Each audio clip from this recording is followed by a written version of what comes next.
today. It looks like we are so close to this reveal of Switch 2.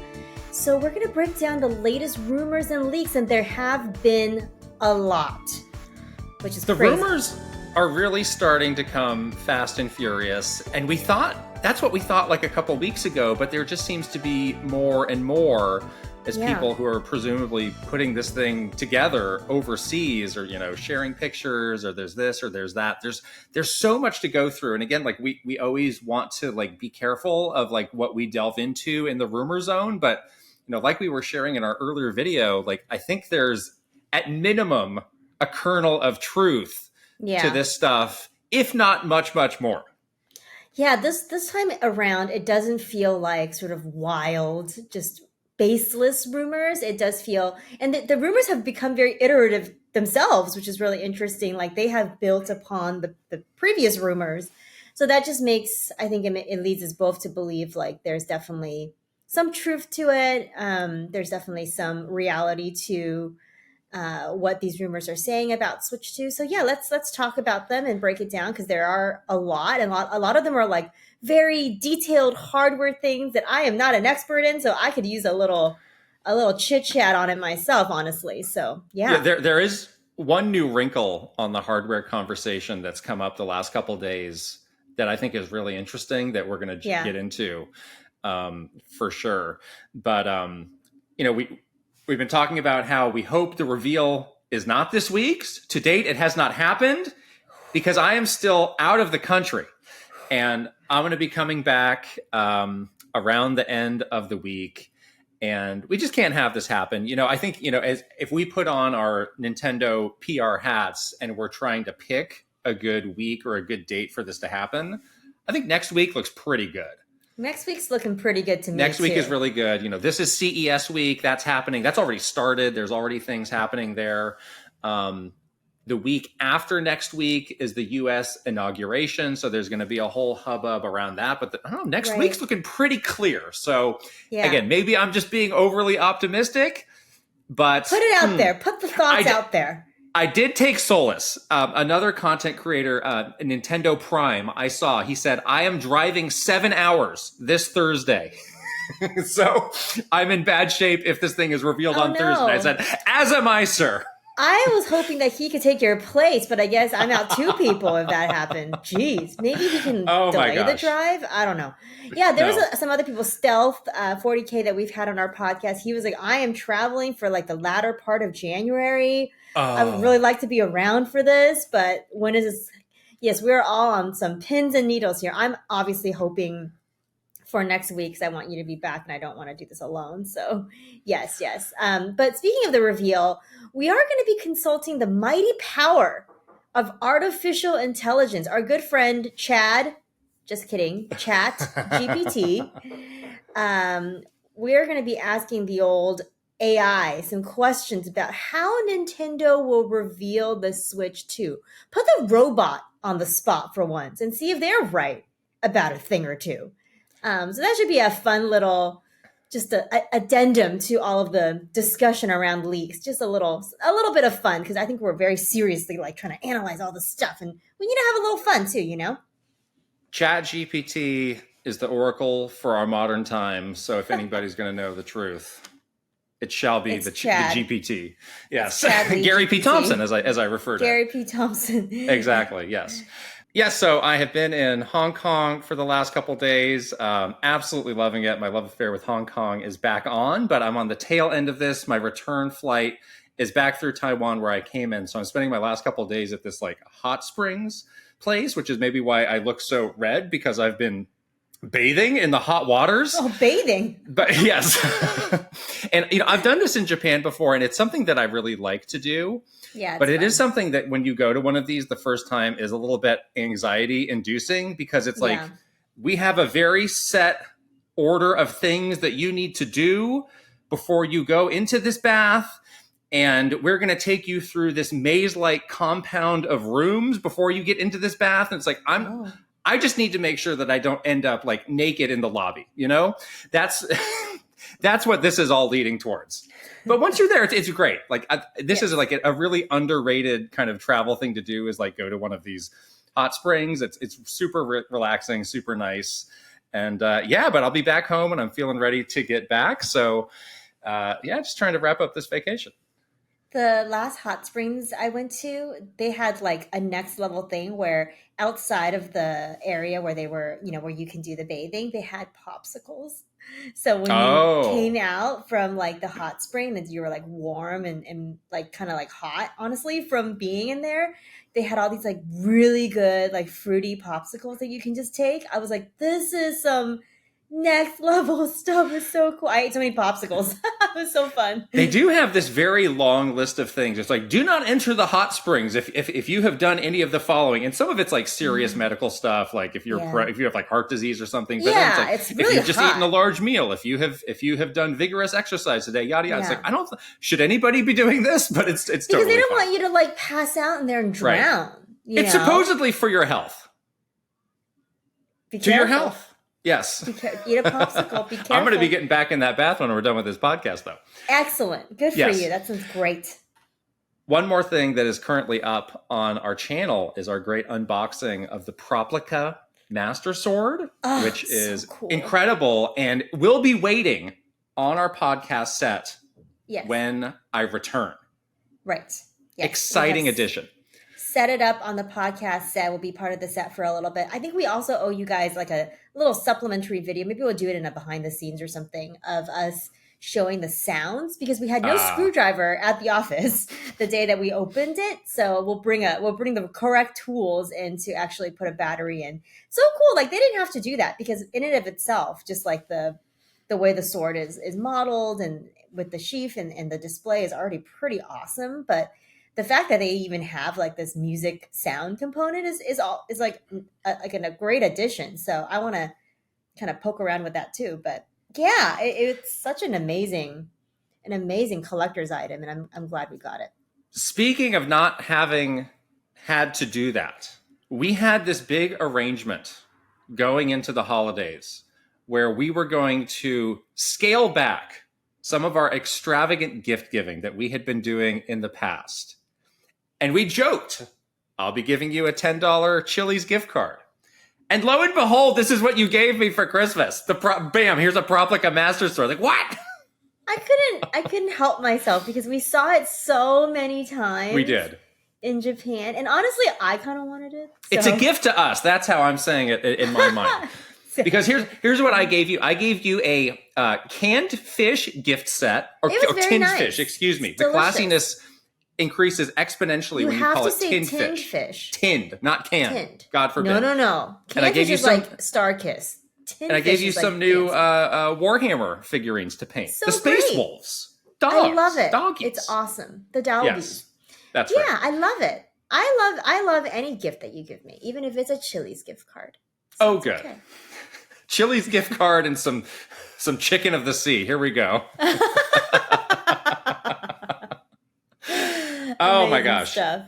Let's get into these Switch 2 rumors, and there are many. But first, we have our great sponsor to shout out. This episode is sponsored by Turtle Beach. Wow. Winter has arrived, but don't panic. It's not a bad thing. It's an excuse to cancel all your plans, put on those Turtle Beach headsets, and game until the sun finally decides to come back. That's 100% what I'm doing. Like, I have really scaled back after the holidays and after the obligatory, dinners and get-togethers and stuff.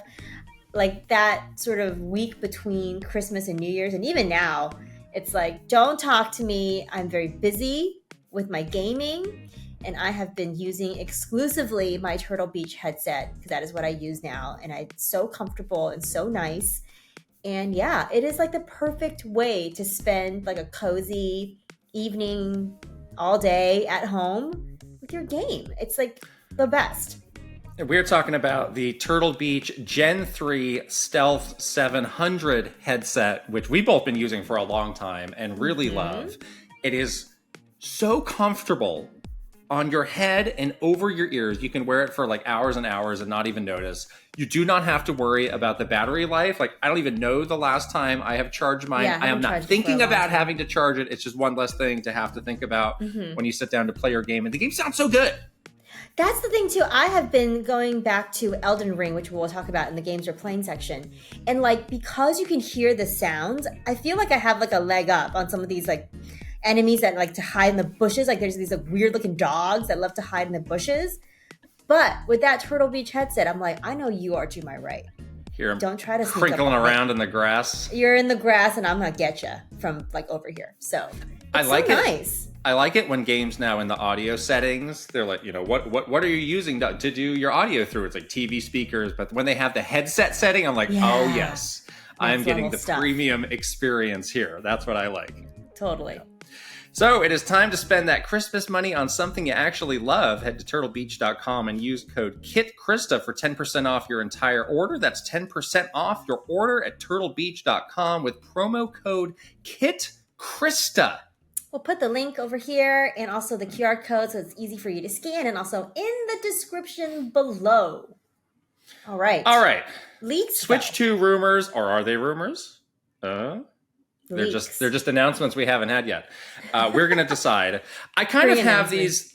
I have some that there's one that's a bit more dubious that I put at the very end, but all these other ones seem to, again, have some sort of smoke around them, which seem realistic. Yeah, totally. The first one is, there's people who are very up on the patents that Nintendo files. And one, people have found that there's this patent around AI upscaling that was done back in 2023, but is really about like, how can you take moderately powered hardware and have it deliver graphics that kind of give it more punch than you would typically get just based on that again, very modest hardware. And this is not something that's new. This is something that NVIDIA GPUs have been doing on the PlayStation 5 Pro. They have the PSSR, which does something similar. So it's not something new, but I do think that this is a logical thing for them to include of, just to help these games look a little bit better than they would with the base hardware. Yeah, that, and also if they're trying to like sell you a Switch game again, like a Tears of the Kingdom Deluxe, they can also upscale that so that it's closer graphically to like a modern-ish game. It's still not going to look, as great as a PS5 Pro, but I do think that this is a smart feature for them to have, just to make it feel like it's, comparable graphically to some of these other modern consoles. And this one feels like super real to me. Like, yes, why would they not do this? It seems like something, unless it's like a very expensive thing to do. Like, I don't imagine why they wouldn't have this, especially where, we've been talking so much about how this is going to be likely more of like an iterative update to the original Switch. Like, this is such like a logical way for them to handle some of those things in like an iterative type of way. So yeah, this one feels super, super real and likely to me, at least. In your example of them, in the scenario where they try and sell you games that look better that you may be played on the Switch or a more modern Nintendo platform, I also wonder about the backwards compatibility application where, could you potentially put in just a Switch game card and use this feature, this AI upscaling, to make it look that much better? Yeah, totally. We're kind of getting into a couple hypotheticals here, but that would be really exciting to get an actual performance boost out of these games. I mean, it's one thing to just, play them as they were. That's convenience. That's good. That's nice. I think that's what everybody just wanted at a base level. But if you're getting more out of it, and I mean, who knows, like, on the PlayStation 5, some PS4 games get frame rate boosts as well. That could be a whole new like breath of life into some of these games where people were just like, I'm interested in this game, but the state of it is not really how I want to be playing it. So I might sit this out. Yeah, totally. I think that just opens up, again, the library that much more. And since they've already announced backwards compatibility, like having this as an additional feature to make backwards compatibility just feel like a big, important thing that drives somebody to buy a Switch 2. Like it all kind of, those pieces all fit together for me. It's like, yes, you've already announced that you can play your entire Switch library on the Switch 2. Now these games could potentially get some upscaling and look really nice. Maybe there's some performance updates as well. But it just feels like all of those things that maybe are limiting you from saying, yes, I'm going to buy this thing. I'm going to buy this now. I need to buy this. I feel like it's checking a lot of those boxes and putting people, in that state where like, well, if that's the case, I might as well buy this new thing, There is one other really interesting detail in this patent, which is how it could also be used to keep game file sizes relatively small, because you're not necessarily having to load up these 4K or whatever resolution, super high resolution textures. You're still uploading them at something like a 480 resolution and then having the AI upscale it into something bigger. And these, we know this as people who play games on a PS5, like some of these game files are ridiculous. Massive. Yeah. And I got to delete a lot of stuff to download another thing, Right. It's like really a lot. The Switch is obviously not going to come with internal storage on the scale of something like a PS5. So this is something they really do need to keep these game files small. And that's something that they were, those first party games, it was always amazing, like what they could squeeze in to those files and keep them relatively small. So that does seem like something that would be really appealing to them as well. Yeah, I saw the stat where Tears of the Kingdom is like the biggest game on Switch right now, the largest file size, and it's only 18.2 gigs, which is the size of one of our podcasts, which is hilarious to me. Like a 2-hour podcast, when I go and render a 2-hour podcast, it is around that file size. So amazing fact. Isn't basically the same thing. It's literally the same thing. The same amount of artistry, goes into a podcast, obviously. Great. But yeah, that's a very another little additional thing that can go along with this. And again, that's why I think this is a very logical, a logical one for them. Like, why would you not do this? Like, it seems very, very much true. Yeah.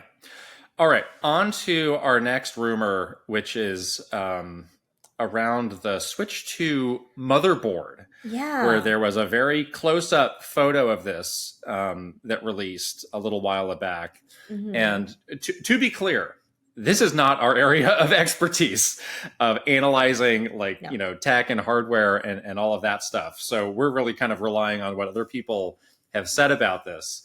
But the photo here does have it next to I think what is an original Switch without the Joy-Cons attached, so you can see kind of the reference for size. I'm so curious about why they cut it in this kind of like crescent moon size. But again, I don't have a clue. There must be something else there. I don't know. Something else that attaches. Something else that attaches into that. If it's real, I don't know. Yeah, one of the big things that people spotted is yes, it uses an NVIDIA chip, which is kind of continuing. What was in the original Switch. Yeah. Right. That's what was in the original Switch.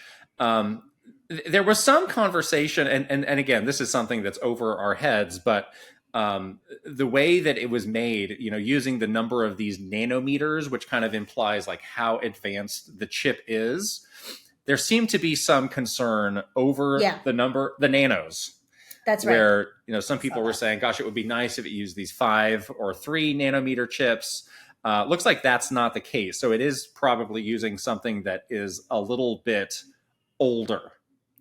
Yeah, I think the concern here, and this is coming from a totally non-tech person, so yes, very reliant on things I've read about it, but it's like the concern here is you're releasing a new piece of hardware, but you're using technology and these kinds of, really important guts that already are older than this generation. So how is it going to hold up for the console life, the life cycle of this console, which we can estimate to be probably a pretty long time since Nintendo's into that. So I think that's the concern, is that does it feel from like a power and from a, processing perspective? Does it feel dated coming out the gate?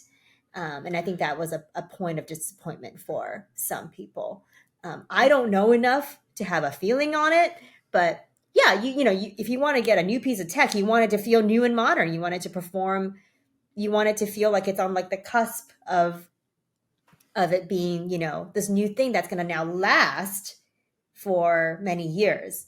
So yeah, this is, if it's true and this is what's in there, like I can see that being like a little bit concerning.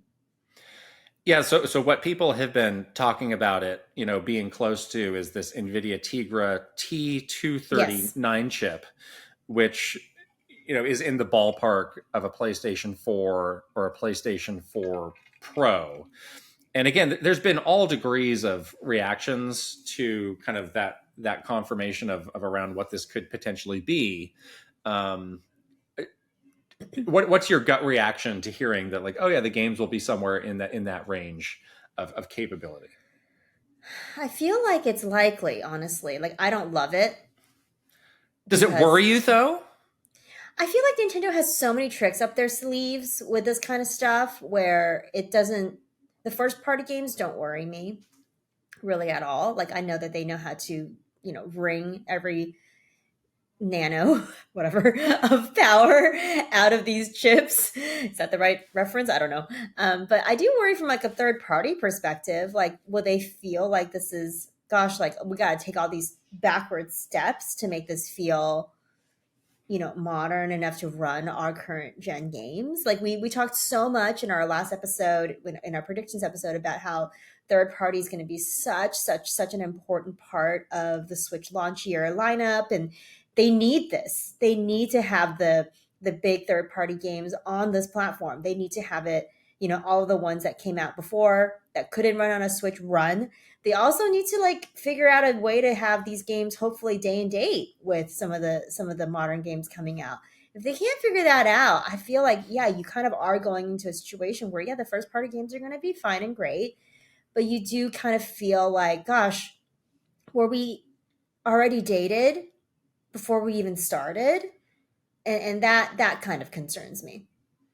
Yeah, I think it's about where I thought things would land, and I'm totally with you where the first party side is not a concern. They'll figure out how to make it work, and only now, in this last year of Switch, are we starting to see games that are really showing the age and showing some creakiness.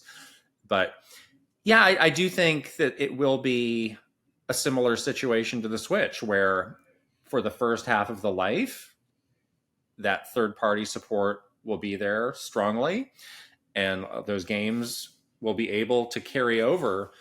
But in that second half, especially, are we going to be, when is the PlayStation 6 coming around? People are talking about like, oh, Xbox might jump the gun with their next generation.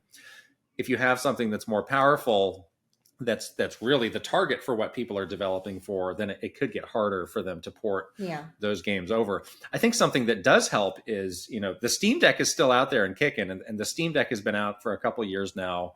I don't know exactly like where they would rate the hardware for that, but it's capable, but it's nothing like gangbusters. Like there's handheld PCs that are much more powerful than the Steam Deck, but it's just such a popular device that like companies want to be able to have their games to run on a Steam Deck. It's important to be able to say, yes, you can play this on a Steam Deck. So I think that as long as that is still out there,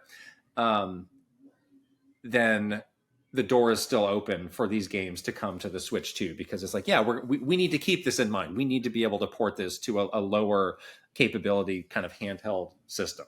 And I think I'm not worried about the Steam Deck to Switch 2 comparison. Yeah, I think that is a really good point. The same thing about Switch is that like people want access to this audience segment. They don't sometimes, like a lot of these games don't get to tap into the Nintendo fans, which is a huge, a lot of people. So I do think it's an important thing for devs to like figure out a way to do it. But I just think it's gonna feel like an extra step, for them to do it. But I do think that a lot of them will probably, think through whether or not it's going to be worth it to them and come to the conclusion that yes, even though it's going to be extra work, it's going to be worth it to do this. But yeah, I mean, I never thought that this system was gonna like come out like, and be the most powerful, thing ever. That's not the game that Nintendo plays. That is not, their wheelhouse. They know how to kind of balance the things, so that it's really about like what kind of experiences can you make on this thing that's like really different and unique, and so they're going to be fine from that perspective. So we'll see. I don't know, that motherboard one is not as like as like a slam dunk, like, yes, not like the AI upscaling where I'm like, yeah, of course this is true. This one feels you like, have some doubts over this. I don't know, like I feel like this motherboard is like kind of janky. I talked to some people about this. Oh, okay. So yeah, maybe like, I don't know, this is such a, don't quote me on this is such a crazy stretch, but like, could this be like the stupid motherboard from the Switch Pro that never came out? Well, how would they have that? I don't know. I'm just saying, like, could I'm being very like, figuratively speaking, could that? That's one of the derisive things I was saying people were going to say in the last. This is what we should have gotten in the Switch Pro, 5 years ago. Yeah. What's the deal? It could be like maybe this is like the halfway there, and they were going to update it for Switch. I don't know. Oh, here we go. All right, you got to stop this. I don't know. This is my own thoughts in my head. Oh no. Who knows? Something else that was interesting about this motherboard in terms of the system storage, going back to what we were saying with the upscaling, looks like it would have 256 gigabytes of onboard storage, but they could not find. There's no micro SD card slot. So in terms of how you expand that, that's kind of an unknown at this point. There's been some suggestion of maybe there's some sort of proprietary thing that Nintendo will be introducing, memory cards. Yeah, that doesn't seem weird. That doesn't seem real to me. I mean, that's a really important part of the Switch experience, of being able to expand your storage as needed, cheap, inexpensively. Yes. Why would they mess with that? That's why I'm like, this motherboard is some janky, janky motherboard. I don't know. This is weird to me. This is like, so you're suspicious of this. I'm suspicious. I am suspicious of it. I am suspicious. I don't know. There's so many examples. That is something that they would not mess with that. I mean, proprietary memory just seems like something that is such a thing of the past. Yes. Like Sony did that with the PSP. I remember it was so annoying, so expensive. I just feel like we're in a really good place across the board with memory on video game systems, where it's like, yeah, you can do it yourself, get however much you need. So right. I don't know what to make of that. I don't love that. The solution is out there, and it is a good, inexpensive solution that everyone's on board with. Why would you rock the boat on that? It's a weird thing to do. They better not. I'll be mad. Arrogant Nintendo might want to sell you a memory card. Stupid little like proprietary memory card. Yeah, it's got a little question mark block printed on it. It's going to cost you $59. Oh my gosh, they better to recoup the cost on this thing. That they have to price low. Exactly. Is that what it is? That's the way to recoup. I don't know. One last bit of positive news. Looks like it has 2 USB-C ports on it. Mm-hmm. So, the whole thing of, if you want to do tabletop mode, you can't charge it and do that, or who knows what kind of gizmos you might want to be plugging into this thing. So that seems like a welcome addition. Plug in a battery and then plug in something else that you might need, I still say the inclusion of USB-C on the original Switch is such a surprising, forward-looking thing, 7, 8 years ago for them to have included, where it just seems like just about now, like USB-C now is becoming the standard. Like amazing forethought by them on the original Switch to have that. So let's double this up. Remember, what if it was like USB? How janky would that be now if there was a USB plug? There's so many weird versions of USB that all suck, and we gotta get rid of them. Yes, they all suck. And seriously, that was like whoever at Nintendo was like, we gotta do the USB-C, even though it costs more, and even though not everyone's using it right now, is a genius. Like maybe they asked ChatGPT what to use, and that's what it said, because it was very future looking.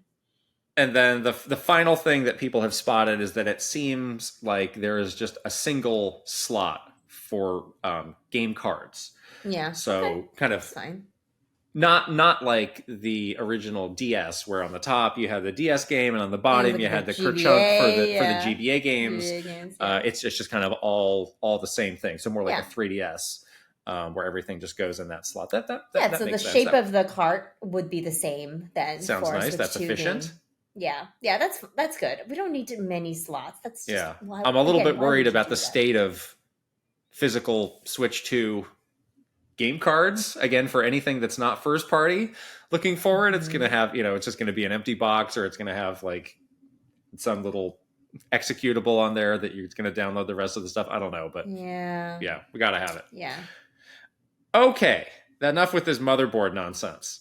This one that's really been picking up steam the last couple of days. This one, interesting. More photos of the Switch 2 Joy-Con coming out of China. So we have it here from kind of a side-on angle, and then we see the back. Unfortunately, we do not see the front. I would have liked to have seen the front. We also looks have like it could be very similar. We have this interesting size comparison of it next to an original Switch Joy-Con. I'm very interested in these inverted colors that they have on this. Are you? This could be just prototypes, though, right? But it's the exact same color of that blue. I had that blue. I really like that blue. If they have it where the body of the Joy-Con is black, and the buttons are the blue, the buttons are the thing, that could be cool. Inverted. But is it going to be like two different colors on each side? So like on the other side is a red? No. Not for me. I wouldn't want that. Not for me. I had the two Joy-Con that were this color blue, this electric blue. Looked awesome. Yeah. And you know what? Those original Joy-Con, they no longer stuck on the Switch. The little hinge thing got messed up. So you know what I need? A magnet. Oh. I need a magnet. You do need, unless the magnet is going to fail eventually. No. A magnet's never failed anybody. Magnet's going to be fine. Okay, foolproof. Fail-proof. So it looks like, so looking at the side-by-side comparison with the original Joy-Con, it's bigger, longer. Yes. It has a larger SR and SL button, which is significantly larger. Those buttons are like, I have really tiny hands and even small for me. Okay. Yeah.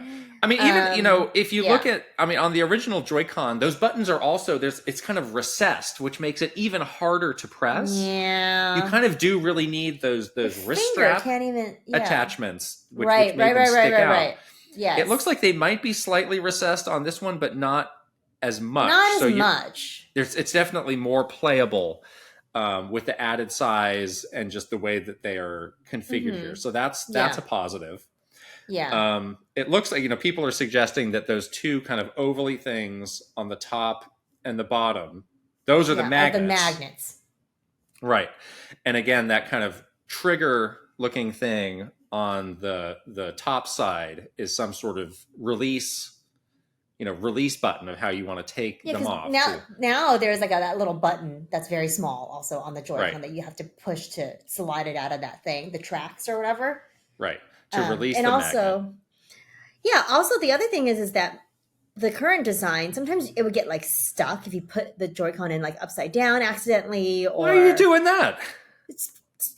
Producer Steffi did that to Chris Slate's Switch. Remember that? You gotta tell that story. That's so funny. Oh my God. Yes. We were like playing some sort of tabletop. I think we were playing like Mario Kart or whatever on his Switch tabletop mode. And she went to go put his Joy-Con back into. No, she was putting on the wrist strap thing. Yeah. And she was jamming it in the wrong way. She was really getting in on that thing. And he was like, Stop doing that. He is a very mild-mannered, gentle soul, but he had to intervene. And he's like, get your hands off that. He was like, give it to me. Like, let me, like he talked to her like it was like she was like a small child that was like messing with his stuff, which kind of was the vibe. And yeah, so hopefully that alleviates those kinds of issues, because it is a little confusing sometimes when you're like, which way does this thing go on? So I don't know. So we have seen, different images, different versions of pictures of what looks like the exact same Joy-Con before, but now this new thing that's picking up some heat that I think is very interesting. It's very interesting. Is this new suggestion that the Joy-Con could have mouse-like mouse capabilities. Yeah. Where if you look at kind of the middle, that kind of small opening that looks like it has some sort of a lens through there is there's the same like sort of two little lenses. Yeah. Optical thing, Yeah. just like you would have on the bottom of a mouse. Yeah, it looks exactly like the bottom of my. There it is. My mouse basically is very dusty. A Joy-Con. Sorry about That's that. dirty. Oh, what's it's going very on dirty. Dog fur. But yeah, that those two little circle things look exactly like what is in that Joy-Con. Right. So you could presumably put it down, so it's kind of tall, standing up. Yeah. And move it around like a mouse and do something with the triggers. Click, click, click, click. Yep. And that could open up the doors for a lot of different control schemes. We've been talking about there's got to be some hidden wrinkle to this hardware that we don't know about. That's going to be really interesting. That's going to be like, oh, wow. That's like a surprise. This big wow surprise moment when we see it. That could be this. Exactly. This is a very innovative way to update the Joy-Con, which is already a pretty cool little controller. Like it can do a lot for being a teeny little thing. But yeah, this could be really interesting in terms of like gameplay mechanics. Like think about like an Animal Crossing game or like shooters, a Diablo game, a shooter, oh my God, a shooter, Diablo game. Yeah, clicking away, click away, break a button, click shooters. Away.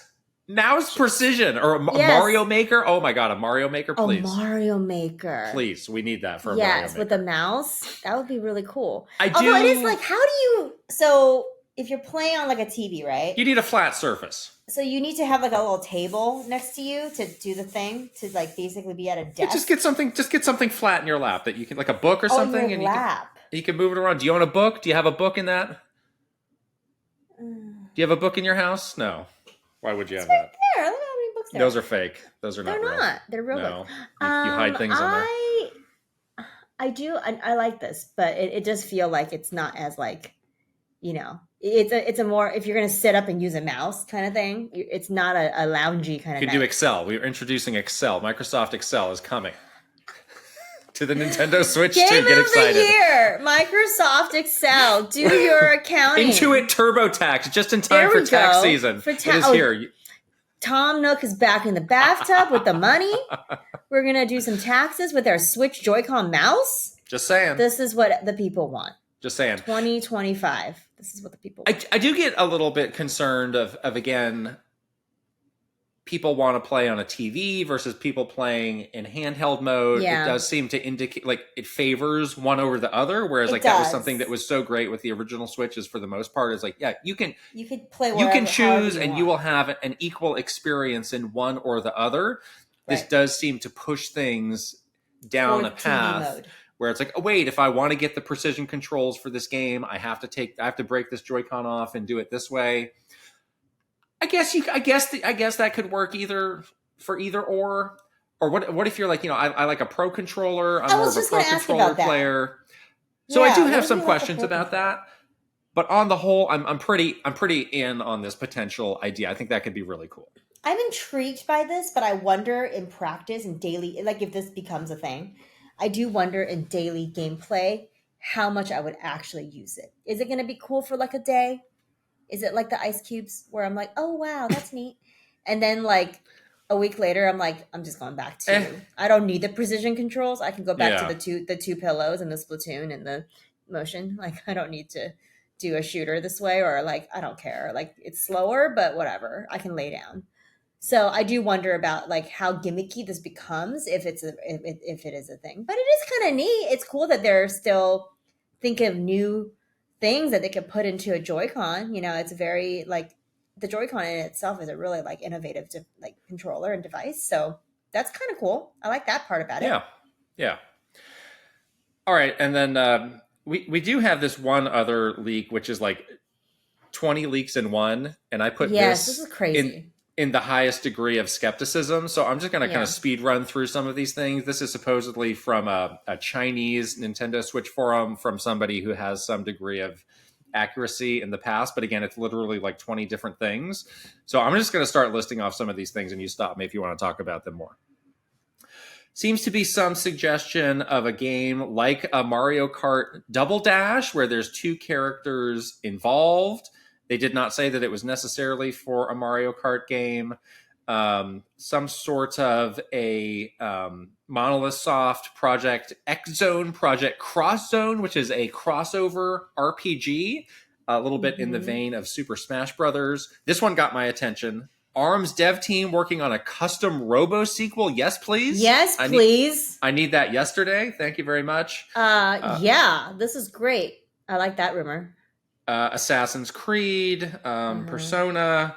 This person seems to verify the same thing of it being, slightly less powerful than a PS4 Pro. So again, like I don't want to spend too much time on any of these because I don't know. This is just a laundry list and a baseless list of stuff. So it's like take it for what it is, but I would not salt.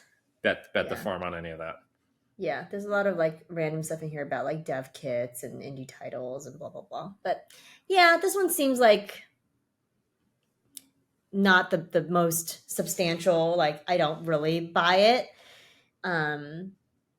But yeah, I mean, I do like some of the ideas of some of the games that are coming. Do not get me excited for a new custom Robo game. Don't take me down that path. Monolith Soft by the ARMS team. Yeah, that seems like the right team to make a custom Robo game. See, look at me talking myself into this right now. You're really talking. You just like Mr. Yabuki. I really do like custom Robo, though. You think he's hot? That's a really fun franchise. What do you think about Mr. Yabuki? Hot. He's extremely handsome, obviously. As a man? Very, very hot. As a red-blooded man, he's very handsome. If he makes a custom Robo game, he'll be even hotter. He'll be even more handsome, yes. Even hotter. Yeah, totally. Agreed. All right. Well, it's time to bow to the almighty artificial intelligence and ask ChatGPT what the future holds for the Switch 2. So we're going to get into that segment in a moment. But first, we have another sponsor to shout out. This episode is sponsored by Raycon. Everybody says that 2025 is going to be different, and for better or for worse, it will be. The world's going to change whether you make a big resolution or not. So maybe just keep it simple and say you're going to hit the gym once and take it from there, or call your mom. Maybe take a big trip like I'm doing.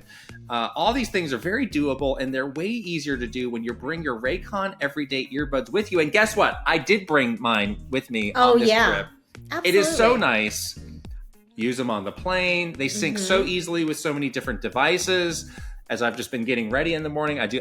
That's my move, my patented move. One earbud in one ear, hear the sound of some chirping birds, some running water behind me, whatever it may be. These things are great. In the hot tub? I'm not doing that. No, I think that would be breaking one of the many rules. Some of the many rules to have. I'm going to end up naked in the lobby again. I can't have that.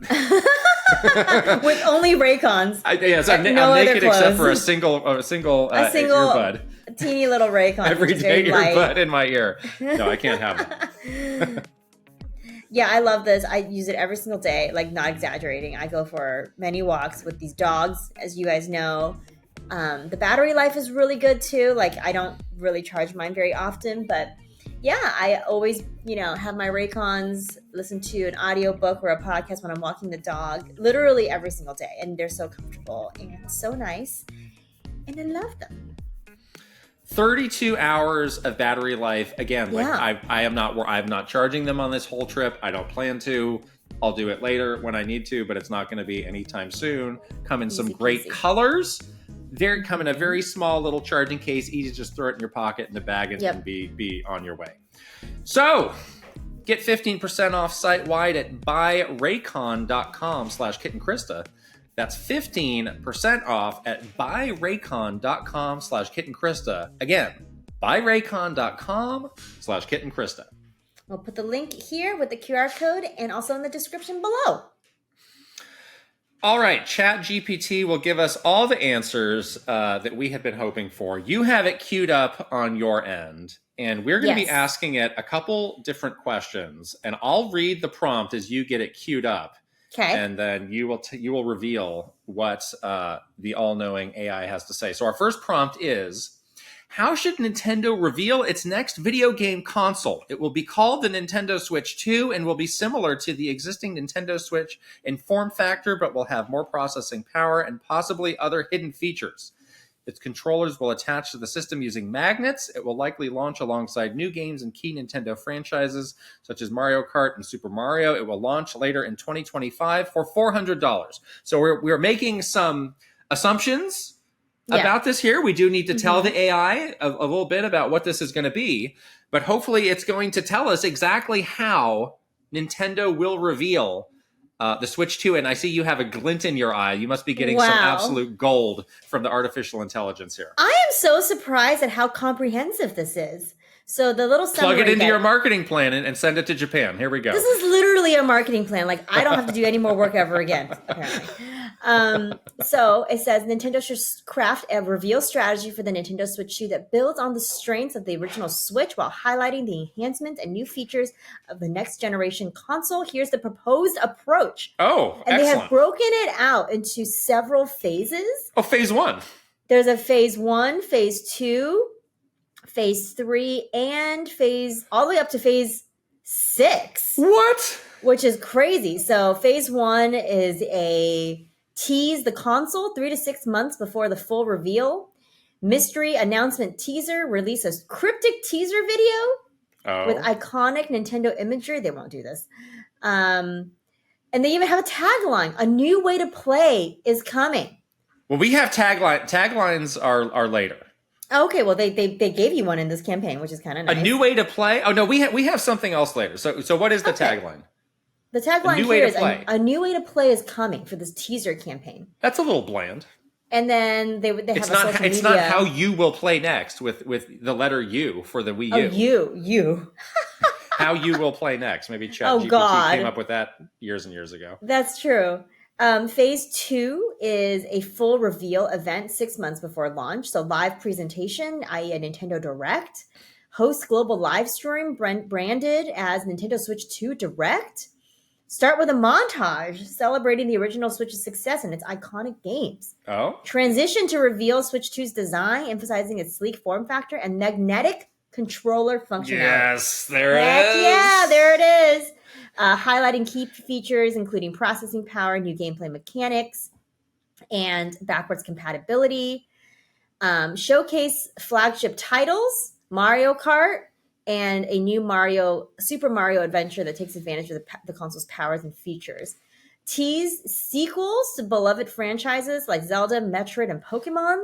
Confirm third-party support with visually impressive titles. Price and launch date, holiday 2025 release window.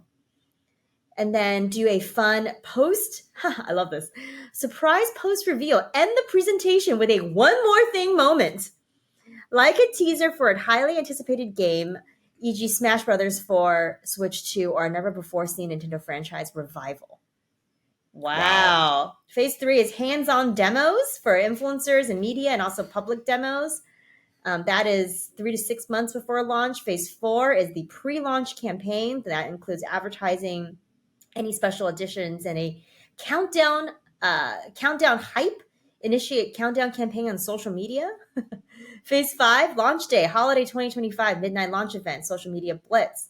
And finally, phase 6, post-launch sustained excitement, ongoing game releases, subscription incentives, and regular updates. Wow, this is a fantastic marketing plan. Way Honestly, to go, ChatGPT. Not too different than how it's probably going to happen. It's actually pretty accurate, I think. Yeah. We had our suspicions about some people at Nintendo just fully giving themselves over to artificial intelligence to do things like respond to emails or things like that. And yeah.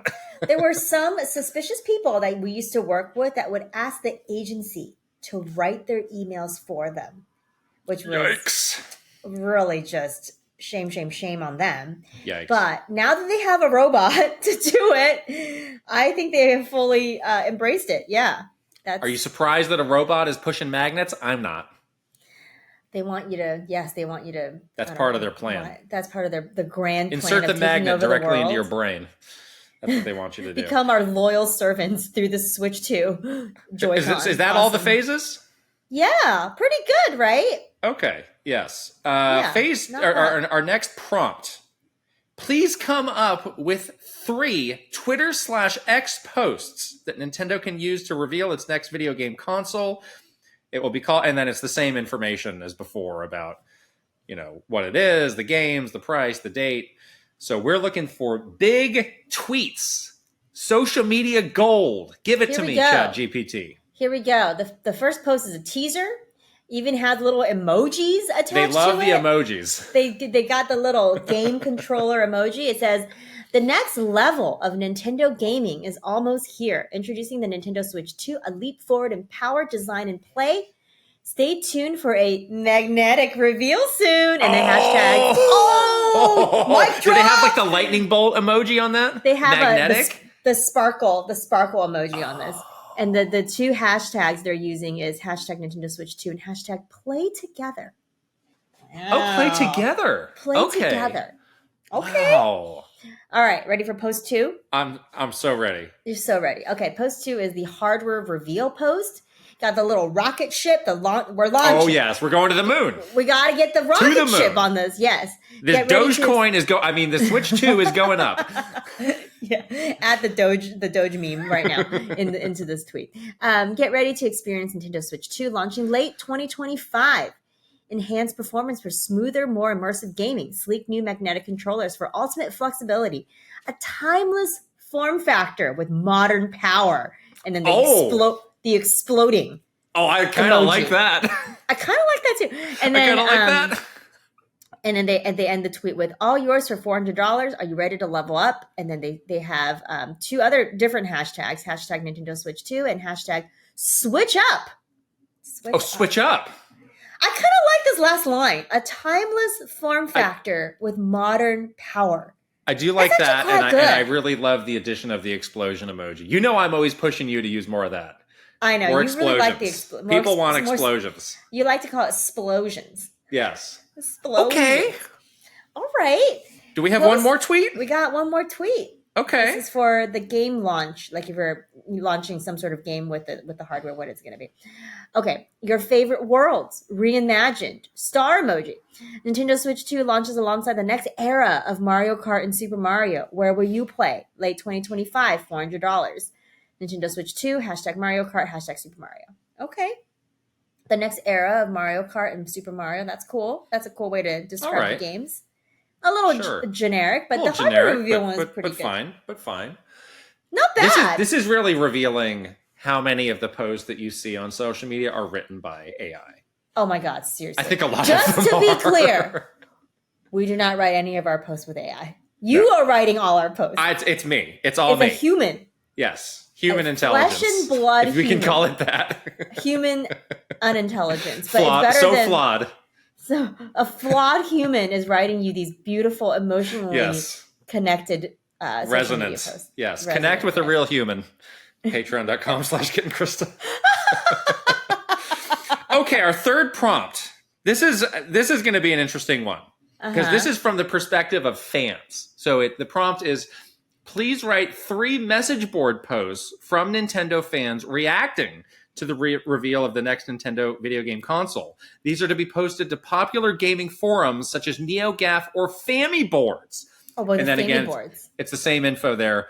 But these could be long, so maybe 3 is too much. But give us the best you got here. I love this. I love this because they even have a username that they've generated. Oh, really? Which is freaking awesome. So this one is posted by Link Forever, the number 4, Link Forever. It says, finally, Switch 2 is real and it looks incredible. OMG, they actually did it. The Nintendo Switch 2 is finally happening. I love that they're sticking with the hybrid form factor. It's what made the original so special, and now we're getting more power to back it up. Can you imagine what they'll be able to do with Tears of the Kingdom style open world with better graphics and performance? Magnetic controllers are such a cool idea. It's like they took the Joy-Con concept and leveled it up. I'm hoping for more comfortable grip and fewer drift issues. Oh, also launching with Mario Kart and Super Mario game is Chef's Kiss. $400. All right, this is too positive. Too positive. Next one. This one is from DK_fanatic. Switch 2, cautiously optimistic. Oh. So we're calling it Nintendo Switch 2, huh? Not the most original name, but I guess it makes sense since they're sticking with the same concept. I'm glad they're improving processing power, yada, yada, yada. If this thing can handle 4K upscaling when docked, we're talking next level Nintendo magic. And then... Would you say Nintendo's Kiss?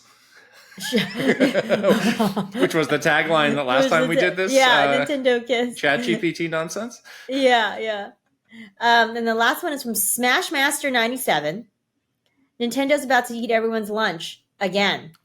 Every time people doubt Nintendo, they came out swinging. Switch 2 sounds like it's going to be an absolute beast. Keeping the hybrid concept is the smartest move. They've cornered that market, and now with more power under the hood, they'll silence but it's not powerful enough crowd. But these are all relatively positive for What was the username of this last one? Smashmaster97. Smash Master. Thank you. Smashmaster, yes. Wow. ChatGPT, okay. I gotta say, see you. We have done this segment a number of times, and every time it has delivered. I gotta say. It really has delivered. This one is probably like the most realistic one, though. Yeah, so I guess, have y'all, OpenAI, have y'all made some improvements to ChatGPT? Oh my gosh. Not bad. I'm impressed, honestly. Amazing. We need a palate cleanse after that nonsense. We asked our Patreon community for their gaming New Year's resolutions. Oh, yeah. We're going in a completely different direction here. Real people. Yes. Real resolutions. Not a robot. Not a robot. We got some real... This was a very popular question. I think a lot of people had been thinking about this because it's the start of the new year. WS said... this year, my resolution is simple. Play Earthbound. It's one of the few Nintendo games I've never tried and feels like an essential play for someone looking to experience all of Nintendo's history. I bought it back on the Wii U, but never got around to playing it, and now it's been sitting on the NSO app for years, waiting for me to try it out. I'm making 2025 the year. Perfect. Great one. Play the classics.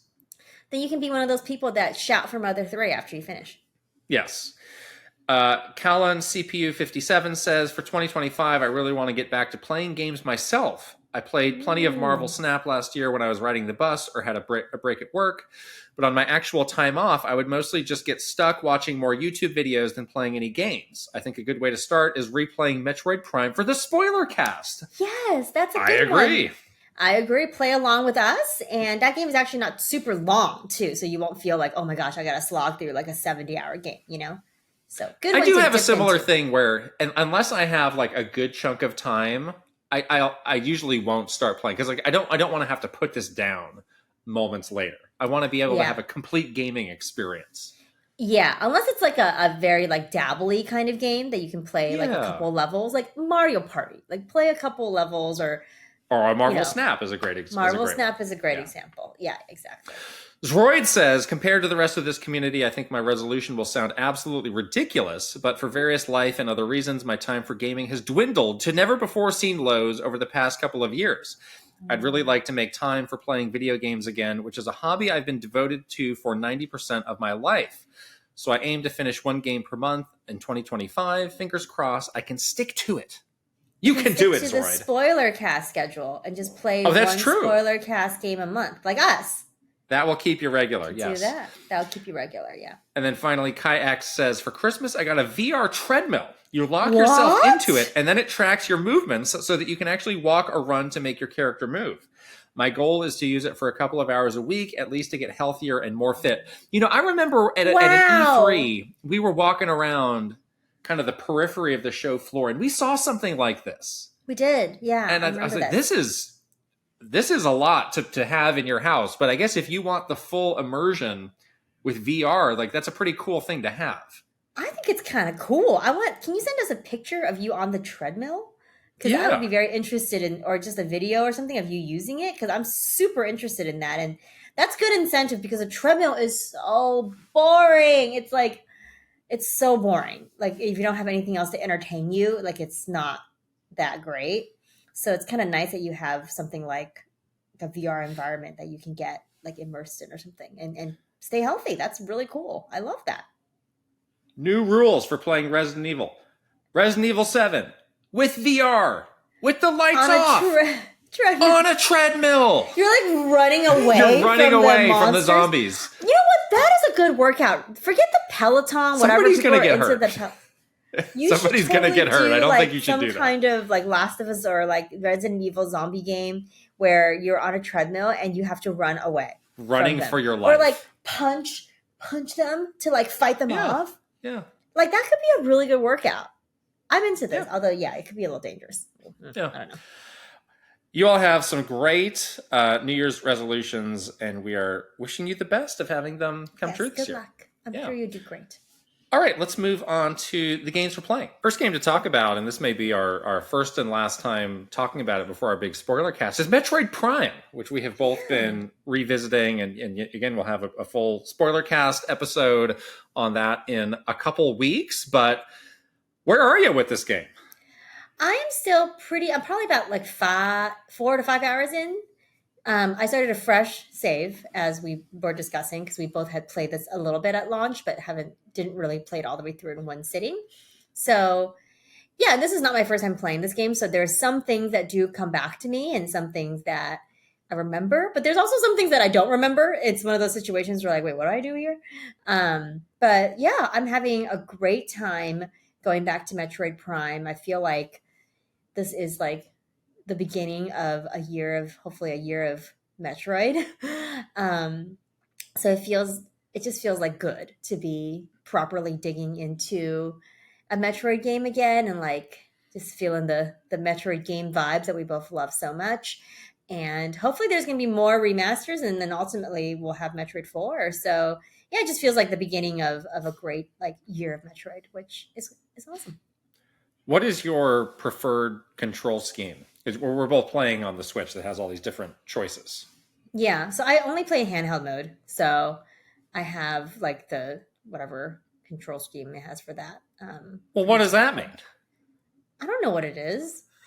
Is it like dual stick aiming, like a first person shooter? Yeah, for sure. Yeah. Okay. Yeah, definitely. Yeah, that's what I'm doing too. I do want to test out all of the different control schemes that are in there before we do the spoiler cast because I immediately went to that one. I think for me, like that's the most natural. Yeah. The pointer controls that they put in Metroid Prime Trilogy were cool, but I don't know. Wii pointer for a shooter never completely clicked for me because I found it was too easy to end up like outside of the border and start like turning around. So I do want to try it with what they have here, but as far as like actually playing through the game, I do want to play. I'm going to do it with kind of the dual sticks option. I think I'll also go back and try and just for a little bit play the original GameCube version because that's a good idea. Your mind's doing that thing where it's like, well, this is exactly how it looked when it was on the GameCube, and this was like blah blah blah. And it's like, no, it's not. And I think I imagine it still holds up really well for a GameCube game visually. But I mean, I was playing that on a 4x3 TV. I was playing that on a tiny TV. So there were a lot of differences.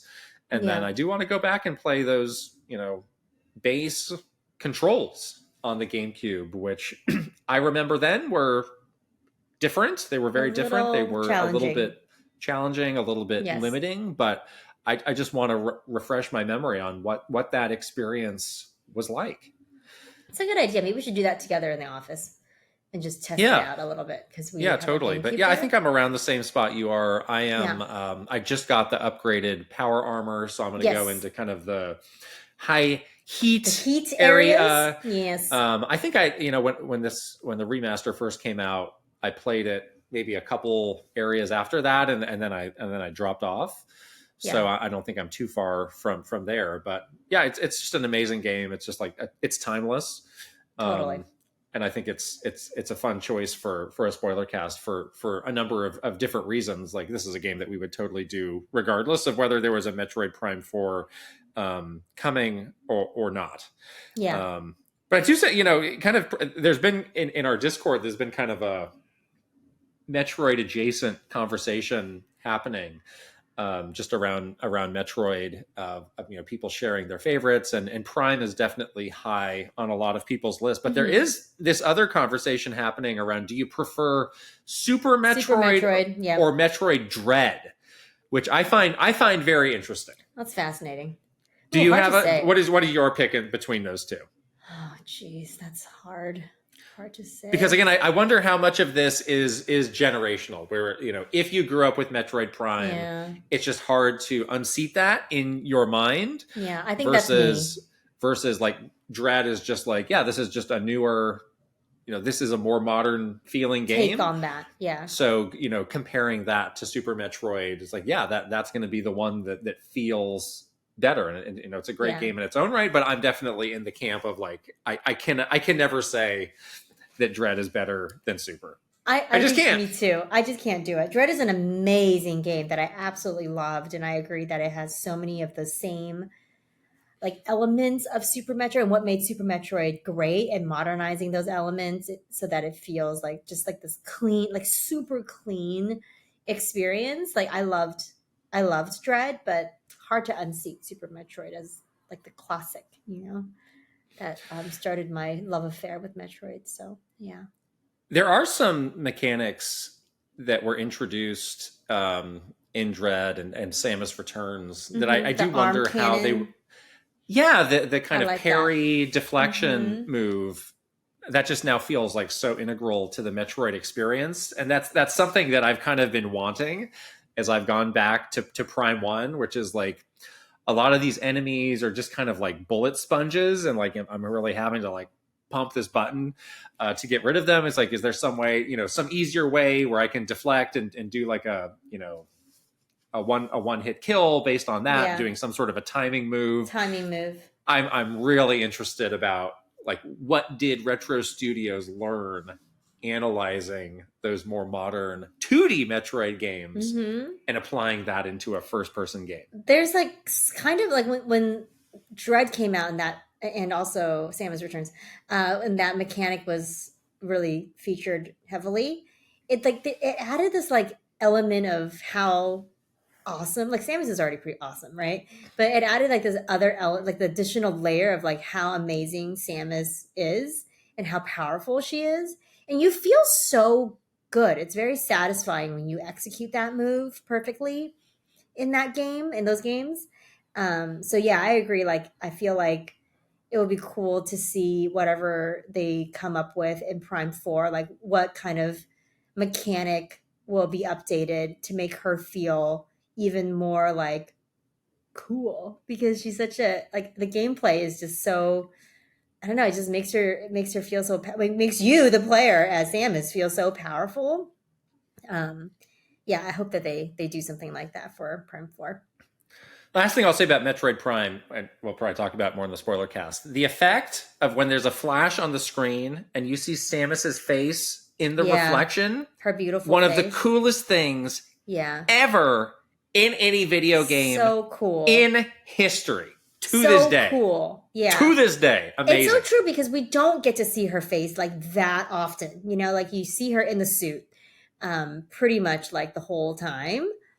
So like to get a glimpse of her, and like sometimes you can get a glimpse of her expression too, is like such a cool way to remind you that like, oh, there's a person there's somebody there. There's someone there that like has thoughts and feelings and is going through stuff, like it's kind of a nice reminder of that. But I agree, that is such a cool addition to that game. Well, I'm going to say we put this game into the no talk zone until we do the spoiler cast. I think that'll tide us over until later in the month, and we'll let you all know when that's ready. Yes. Another game that I picked up in the last couple of days that I've been playing, that I've really been liking, is called Demon Turf Neon Splash. And this is another, there was just another really interesting conversation in our Discord around the episode a couple weeks ago of games of the half decade. And I think also kind of spanning off of the game of the year where Astrobot, and Astrobot's just been the big winner from 2024 of like, what are some other big 3D platformers that people have liked? And I think one of the things that people pointed out that Astrobot didn't have was this wide range of maneuvers and moves that you can do that, I think, many of these were introduced in Super Mario 64 and just give you, it's just fun to go around the levels. It's fun to do these moves. And a lot of people pointed out that this Demon Turf series is a newer series that really nails a lot of that movement. And I'll be honest, like I had never heard of this series before this conversation came up. So I love 3D platformers. So I like started to look it up. And so there's kind of two games in the series. There's kind of the proper Demon Turf game that came out a couple years ago, I think on 2021. It's on Switch. I initially thought it was PC only, but then I was ready to buy it on PC, but then I was like, oh, it's on Switch. Gosh, I'll get it there. And then there's also this standalone expansion, sort of is how they're positioning it. That's Neon Splash. So that's the one that I ended up getting. The full Demon Turf game, I think it was something like $30, whereas Neon Splash was $5. So oh, wow. I was like, and there's no demo for this. So I was like, I just want to dip my toe into this and see if I like it. So I'm going to get the $5 version, and I really like it. So I am going to get Demon Turf. There was one thing, as I was reading reviews, some people were saying that the original Demon Turf had kind of a combat element to it as well that generally was not well reviewed, that they removed in Neon Splash. So they kind of removed this whole gameplay mechanic to focus on the pure platforming in Neon Splash. But they have a bundle that's out there where I think you can get them both for like a hair over $30. So like if you're confident in it and want to get it all, that's probably the way to go. Save yourself a few dollars. But this is a very kind of Mario 64 movement inspired 3D platformer. And it's so interesting that a couple of weeks ago, we got that question of like, what's a Nintendo spinoff that you would like to get? And you went to a Splatoon platformer because that's what this game feels like to me, where you're playing as a character that feels a little bit like an Inkling. You're sort of a demon, but you can transform into these other things to do these other moves. So when you do like a double jump, you transform into this bat. You can do kind of the classic Mario like spin jump where you just like hover in air for a split second. You turn into something else when you do that. But it would be easy to think like, oh yeah, you're transforming into squids, or you're doing different things like that. I think it's also maybe this Neon Splash side of it. It has a very kind of like those types of color tones, very beachy kind of feel to it. Okay. When you run, your character leaves almost like a trail of ink behind you, which I think is meant to indicate, I think this game is really meant, or this version, Neon Splash in particular, is really focused on speedrunners. Because it gives you like, can you beat this time? Can you beat this time? Do you want to upload your time? And like, I'm just trying to get through these levels. But I think it's to, chart your path through these levels as you do it. This version, this Neon Splash, I think has something like, I don't know, it seems like it's maybe like 15 or so levels. So it's relatively compact, but then they also say they have remix version of the levels after that, which I assume are a little bit trickier in some ways. The difficulty feels good. It's definitely geared towards somebody who's pretty seasoned, I would say, with 3D platformers. I wouldn't say like there are some platformers that go out of their way to be really challenging. And so far, I would not say that this is that. The levels are challenging, but they feel very fair. It feels like something where you're going to get better and better the more you go. So I've really been enjoying that. It also has this cool feature that I like a lot. So, in Mario 64, before you go into the castle, just in the castle courtyard, it's just fun to just like run around and you can test out all your moves there and just kind of have a good time there. They have this kind of like playground level where it's just all, it's like stacks of boxes and ramps and, tightrope things where it's like you can practice doing all your moves on there, which I really appreciate because sometimes in the heat of a moment in a level, it's like too much to ask to be like, oh, now I'm gonna throw in this move for the first time or this other move that I'm a little bit shaky on. It's like, no, you need a proper place to go and practice those and get those down. And it's like Mario where most of those moves are pretty optional, but if you really want to efficiently make your way through, if you do want to speed run, or if you just want to be flashy, like there's a lot of different ways that you can do it. So I appreciate that. It also has a really interesting feature that I haven't seen in too many games before, where you can create your own checkpoint. Oh, that's the game itself does not have I needed to be reminded of this a couple times because I would die and I was like, oh, I forgot to put a checkpoint. But you basically, there's a button that's like create a checkpoint. You plant a flag there. So if you die, you go right back to that. And then you can go a little bit further. do a really hard section and be like, oh, I better put a flag down here. There are That's some smart. points where it won't let you put a checkpoint, where it's like, Right. I think there's a bunch of enemies or something. Yeah. But it's pretty liberal about where you can do this. I think it's a really cool That's a good idea. Forward thinking feature. Yeah. So yeah, I'm really enjoying this, and I think I'm going to wrap up the neon splash component of this because it's a pretty compact. But yeah, I mean, talk about just like an out of nowhere, like really cool thing to track down. So yeah, I would say like, again, like there's so few 3D platformers out there. Like if you're hungry for a game that feels like a classic 3D platformer, I'd say this is a really good one. So you definitely don't need to play the original Demon Turf to play the DLC. No, it's not like you have to. No, I have not felt. And it seems like the original might be a bit of a different experience anyway with this combat that people were iffy on in the first place. But I do want to pick that up now and see what that's like, as I'm just kind of in on this series. I love it. Wow, a cool discovery. I like it. You made a big revelation that you are now back in to Elden Ring Shadow of the Erdtree.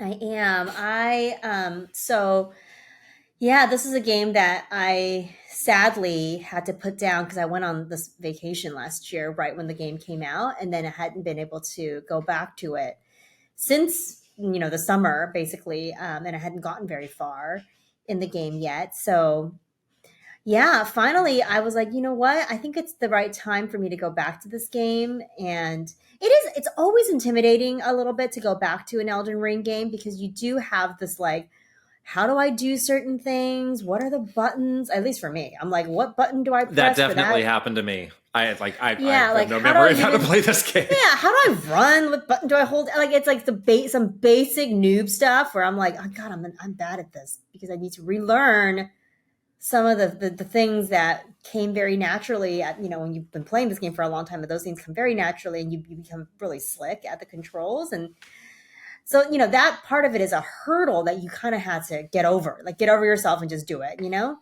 And so I did. And I love it. It's so good. This game has a great way of like hooking you where, yes, you do have to relearn some stuff. The DLC obviously is, you're starting off with your character, hopefully that you have leveled up a lot in the original game and you are very powerful. I am very powerful. So I feel very capable as I'm going through most parts of the game. I actually, I was just like, I'm going to do this. I'm going to do it. And I'm going to really like get back into this. So I challenged myself to doing an actual dungeon and fighting an actual boss. Cause I had been kind of like nervous about that because everyone's like, oh, it's so much harder than the base game. You're going to die. Like it's going to be awful. It's going to be so frustrating. So I had been just like poking around in the overworld a lot and like getting little like checkpoints. Is it though? It is, but it's not impossible.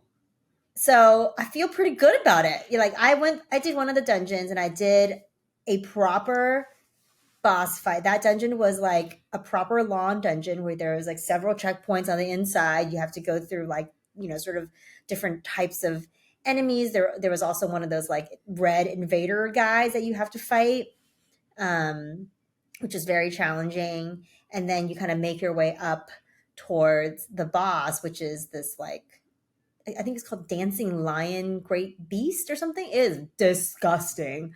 The enemy models in this game is grosser than ever, by the way. Like you're not gonna like this. There was one enemy that was a spider scorpion hybrid. No, I don't want that. So gross.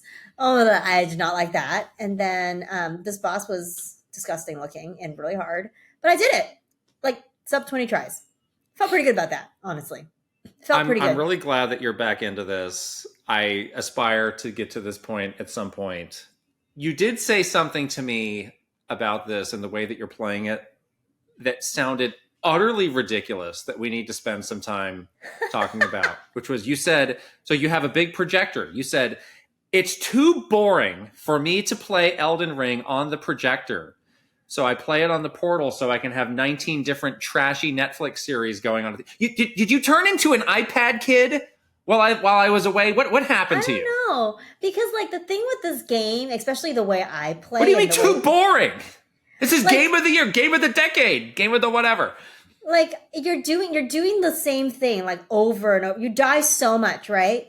You're really doing like the same parts of dungeons over and over again. It take you like a good 20-30 minutes just to get like to the next well, maybe you'd checkpoint die or less if you whatever. didn't have 90 Day Fiancé blasting in the No, background. it helps. It's like a good Oh, man. distraction. And like it's nice to have something in the background. And this portal has really changed my life, you guys. I gotta tell you, like I have no interest in playing anything else except for that portal because I want to play Infinity Nikki and I want to play Elden Ring, two very different games.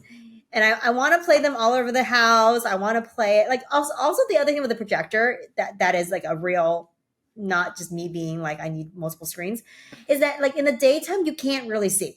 So you have to That is play it true. a different way. And That sometimes is I play true. it. I used to play it like on my laptop and stuff like that. But now with the portal, I'm like, heck yeah, I can play it on my portal. I can play it in bed. Um, whatever. It's just made it so much more. Just like I can play it any time of the day, which is nice. But yeah, I was pretty proud of myself, honestly. Like I spent like a whole 2 days like getting myself back into the groove. And I feel it didn't take that long. It really did not. It took a couple hours and then I was like, oh yeah, I remember what to do. Like I'm good now, you know? And yeah, I still feel like this game is like honestly like pretty accessible because I'm not good at these kinds of games on like at all. Like I'm usually like very bad at these kind of games, but it gives you enough that you can like, okay, I'll just leave and come back, or like I'll just do something else and come back to it, or like, oh, I know it, like to unlock this like helper summon, like I'll go do that first and then fight the boss. And so it's like it's not bad. It's really not like that scary, intimidating, which was something I had to remind myself of. So yeah, I'm gonna keep going. I'm now in the second, like sort of like the more like main dungeon that everyone says like this is sort of pick these two. These are the early dungeons you should get going on to, to advance. So I did one of them and I'm doing sort of the other one. This one feels a little harder, honestly. So I'm like already kind of stuck in this one area where there's these really annoying enemies that like appear and then shoot at you and then disappear. And I'm like, oh, it's so cheap. Like I have to figure out a way to sneak around them or something. I don't know. But yeah, I love it. It's so good. Did you have any like wires crossed in your brain after playing Wukong most recently and going Oh back to yeah, this? felt like Wukong. Totally felt like that's why I liked Wukong. I think because it was so similar to Elden Ring. I mean, Wukong's easier, so you're not. It's not that challenging. Especially like there's no like really dungeons in Wukong. It's like kind of like more Very linear. Like boss you're like, heavy. yeah, you just like go to a never different area, fight the multiple bosses, and like that's the chapter.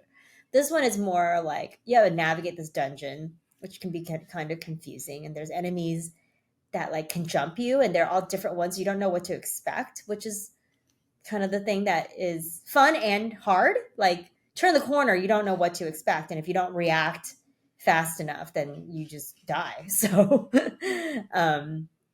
but yeah, I'm still really powerful though. Is the thing. I'm still like I one shot a lot of the sort of the bread and butter enemies that are in the field. Like I can kill them with one shot of my like my least powerful spell. I can really like one shot them. So it's not that it's not that bad. Boss fights, obviously, you gotta do a lot more, but it's not like I'm not doing any damage at all. It's like a grind. Like I can't like there's no way I can do. There's like a couple of sometimes when you feel like that, it feels impossible, but none of it feels impossible. So yeah, it's Well, good we look stuff. forward to your full review alongside the full review of the new season of Squid Game, 90 Day Fiancé, Love is Blind, and so on I did when you're finish done. Squid Game. Great. Excellent stuff. Excellent stuff. Wonderful. Infinity Nikki. Oh my I'm very proud of gosh. you for sticking with Infinity Nikki for this long. Infinity Nikki is so legit. I'm level like 35 now in Infinity Nikki. It's ridiculous. But so like this part of the main quest, like the sort of the thing that you've been working towards is like crafting this one specific outfit.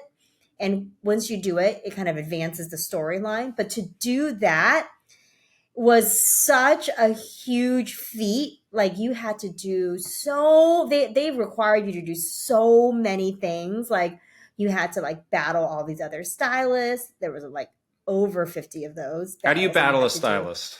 They do like style. It's like styles heavy. It's like make an outfit that's like cool I see. and summery, and then you have to like make your and it's like based on points or whatever, and you have to beat the other person. So it's literally like styles heavy, which I like. It's fun.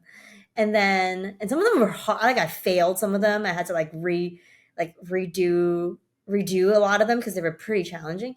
And then it's like a collection quest, right? You have to collect like really rare resources, and some of them are like they only spawn once a day. They only, you can only get one every single time you play. So you need like 10, so you have to like keep going. Wow. So it really required a lot, but I did it. It took like 2.5 weeks of playing Infinity Nikki.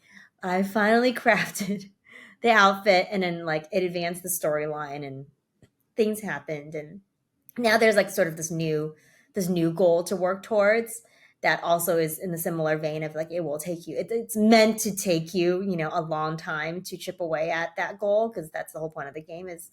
But I did unlock some new stuff, unlock new areas, which is really fun. So I'm still playing. I'm treating it more like Animal Crossing, where like I sort of have like daily little tasks that I want to do and check in on. And so I'll do that for like, 15, 20 minutes every day. And then I'll play like another game, because I don't need to be spending like, I was like playing this game for like 6 hours a day. So it's like a little bit different of an experience now, but I'm glad that they have lots of incentives for you to like keep going back to it. And they update the game so much, like they're always adding new stuff with all the different events, that I just feel very alive. And I don't think I'm going to stop playing anytime soon. It's just going to be like a different kind of play style. But I did feel very satisfied after crafting that outfit. It took me 2 weeks. So there you go. One of the things I'm looking forward to when I go back is I haven't touched obviously my PlayStation for like close to 2 weeks now. So like I said, like I was playing Infinity Nikki on the phone, and it's like, it's cool, but I want a proper. I want it on the TV. Yeah. So that is one of the first things I'm going to download when I get back home. When you come back, they'll still be doing the shooting star event. It's for like until the end of the month, and it looks really cool. It's like really pretty. Nice. Yeah, Cool. so it's fun that they do these like monthly events and things like that to like again like keep you very engaged and coming back every day. I think that's really smart. I hope that they do this for Animal Crossing, because that's kind of like the thing. With Animal Crossing, like after a while you kind of lose the incentive to go back every day. But so far, I feel like they have given me like lots of reasons to keep checking in every single day, which is really cool. Let's move on to the news. 2024 was the year of Shadow the Hedgehog. Before that, we had the year of Luigi. Yeah. Pokemon has proclaimed that 2025 is the year of Eevee. Oh, Eevee's very cute. They have released a special logo that's very cute that shows all of the different evolutions. Mm-hmm. This is from specifically the Pokemon Center, which is the sort of merch arm of Pokemon. But it does seem like there is a Eevee-focused trading card game set that is coming out soon. So what is your sense of how all-encompassing the year of Eevee will be in everything that Pokemon does? I feel like it might not be as encompassing as like you might think. It does seem like it's very concentrated on like the merch side and like on the physical things. Well, I mean, but couldn't you see them doing, in Pokemon Unite, Pokemon Cafe, like all of these mobile games that need these sorts of special events, like, oh, it's the Eevee whatever. Like again, I tend to agree with you. They have the Eevee mode in Pokemon Unite. They already had that great Eevee mode, but they could do something else with that. Yeah, that even was pretty fun actually. As far as like the big, Pokemon Legends Z Alpha, I don't think maybe that's not going to be the place where the year of Eevee happens. But they have a lot of places where they can do Eevee related stuff. I do think it's interesting. I don't know how much everybody is able to understand the nuance of, Pokemon Center shared this, so it's different than Pokemon as a whole?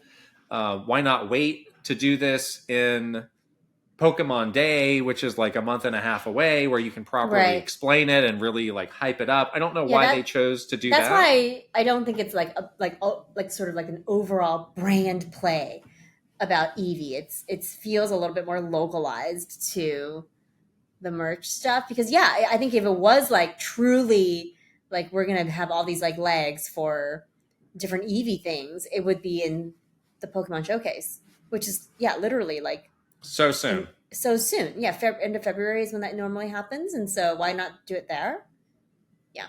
I like Eevee though. I'm Eevee's what is your favorite evolution? Sylveon? I like Vaporeon. Vaporeon's good. Sylveon's you like Sylveon? Right? The pink one with the cute little. Okay. The pink one. That's a good one. Yeah. But that Eevee mode in Pokemon Unite is pretty legit. It's so fun. That's worth checking out if you haven't seen it. Glaceon was the most powerful evolution, so choose that one if you're playing. Cheap, one might say. It was a little cheap. Yeah. Little cheap. We got a little bit of drama around Xbox here. So there was this whole question mark around, like, so why isn't Black Myth Wukong on the Xbox? And everybody was kind of dancing around that topic. And Microsoft had previously released this statement here that I'll just go ahead and read. They said, "We're excited for the launch of Black Myth Wukong on Series X and Series S and are working with Game Science to bring the game to our platforms. We can't comment on the deals made by our partners with other platform holders, but we remain focused on making Xbox the best platform for gamers, and great games are at the center of that."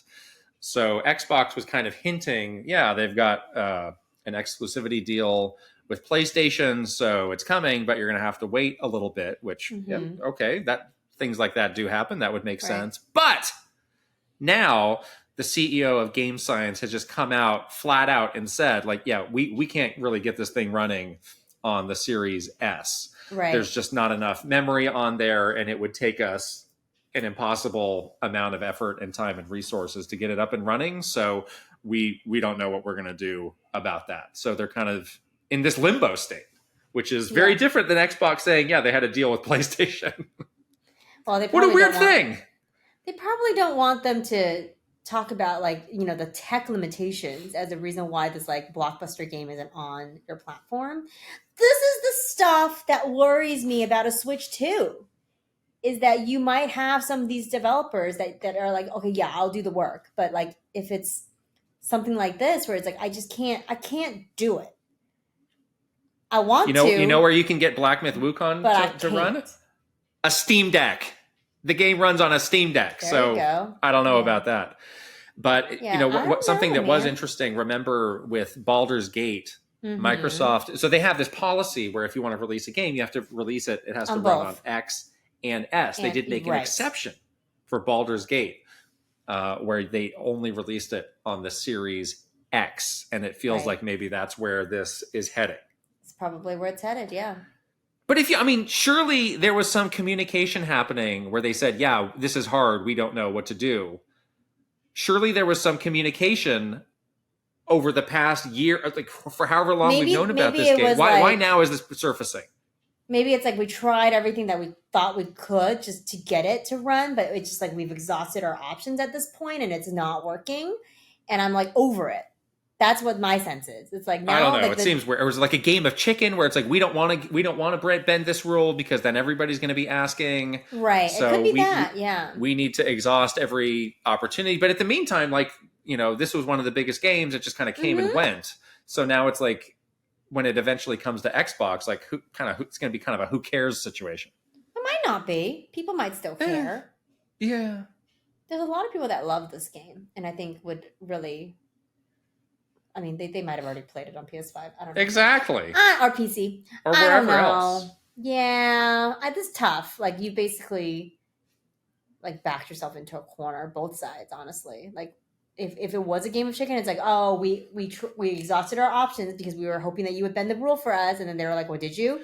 And we're not going to bend the rule. It just seems strange. Right like, like, again, you probably knew that they had this problem. Like, be proactive in helping them, like, get your people from Microsoft, ship them out to China to get to work on this thing. Like, what like we know that these companies, these first parties have these teams, or these are the experts in this platform. Let us show you how to do something. Like, why wait until now? I just don't get it. When Xbox is trying to dig itself out of a hole, I don't understand.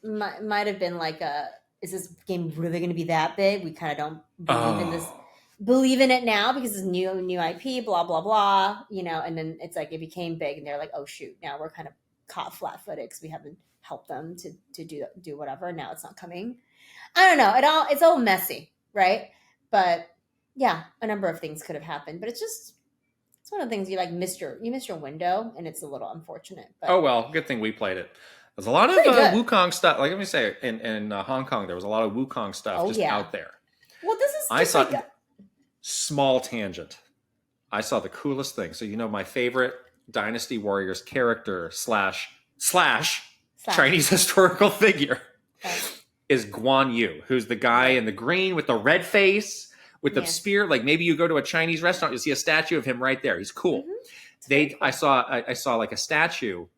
They did like a modern take of him in like cool like street clothes, and the spear, the tip of the spear was a Nike swoosh.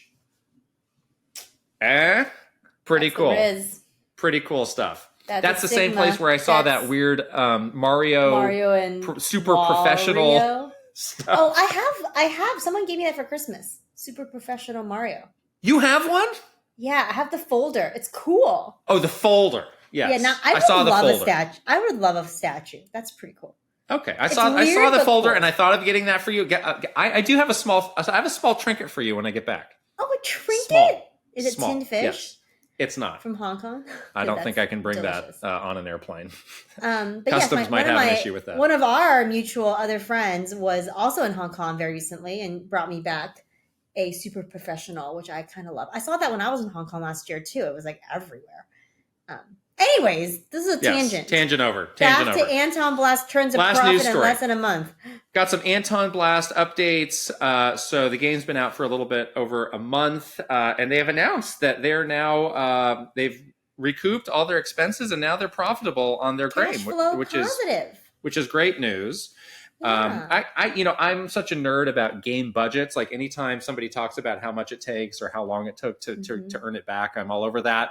There was a big story in Stephen Totillo's Game File today. Yeah, about Call of Duty. Call of Duty had to disclose in a court case some of their expenses, which were very bonkers crazy, like $700 million for the one that came out a couple years ago. 2021, yeah. Ridiculous. The Cold War one. Obviously, Anton Blast is in a slightly different echelon of budget. Games are expensive to make. So them turning a profit and recouping their costs on this great game it's great news.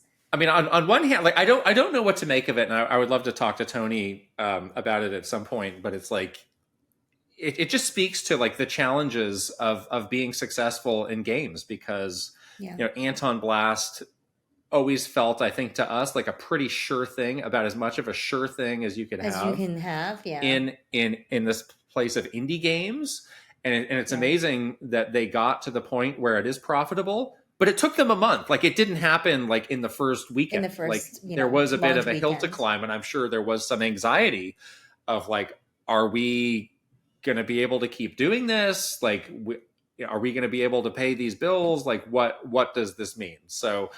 This is why you and I are not cut out. One of the many reasons. God, no. One of the many reasons. No. Aside from having no talent and no vision and no creative thought at all. I have talent and vision. Why we are not making video games. We don't have the financial backing for it. This is ridiculous. Yes. We need an angel investor to swoop in. We need an angel investor. Totally. No, I hate that. Ew, gross. Barf. I feel like it's such a high pressure situation because the time it takes you to develop a game is lengthy. It's like years and years, as we say. Right. It's not like I just make a game in like a week. It's no problem.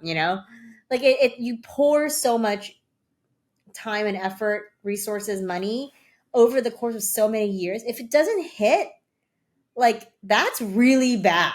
Like this is not like anywhere close to a comparison, but sometimes we talk about it. We're like, yeah, if a video tanks or this week's podcast isn't that great, like it's not like we're out of business. We're on to the next one.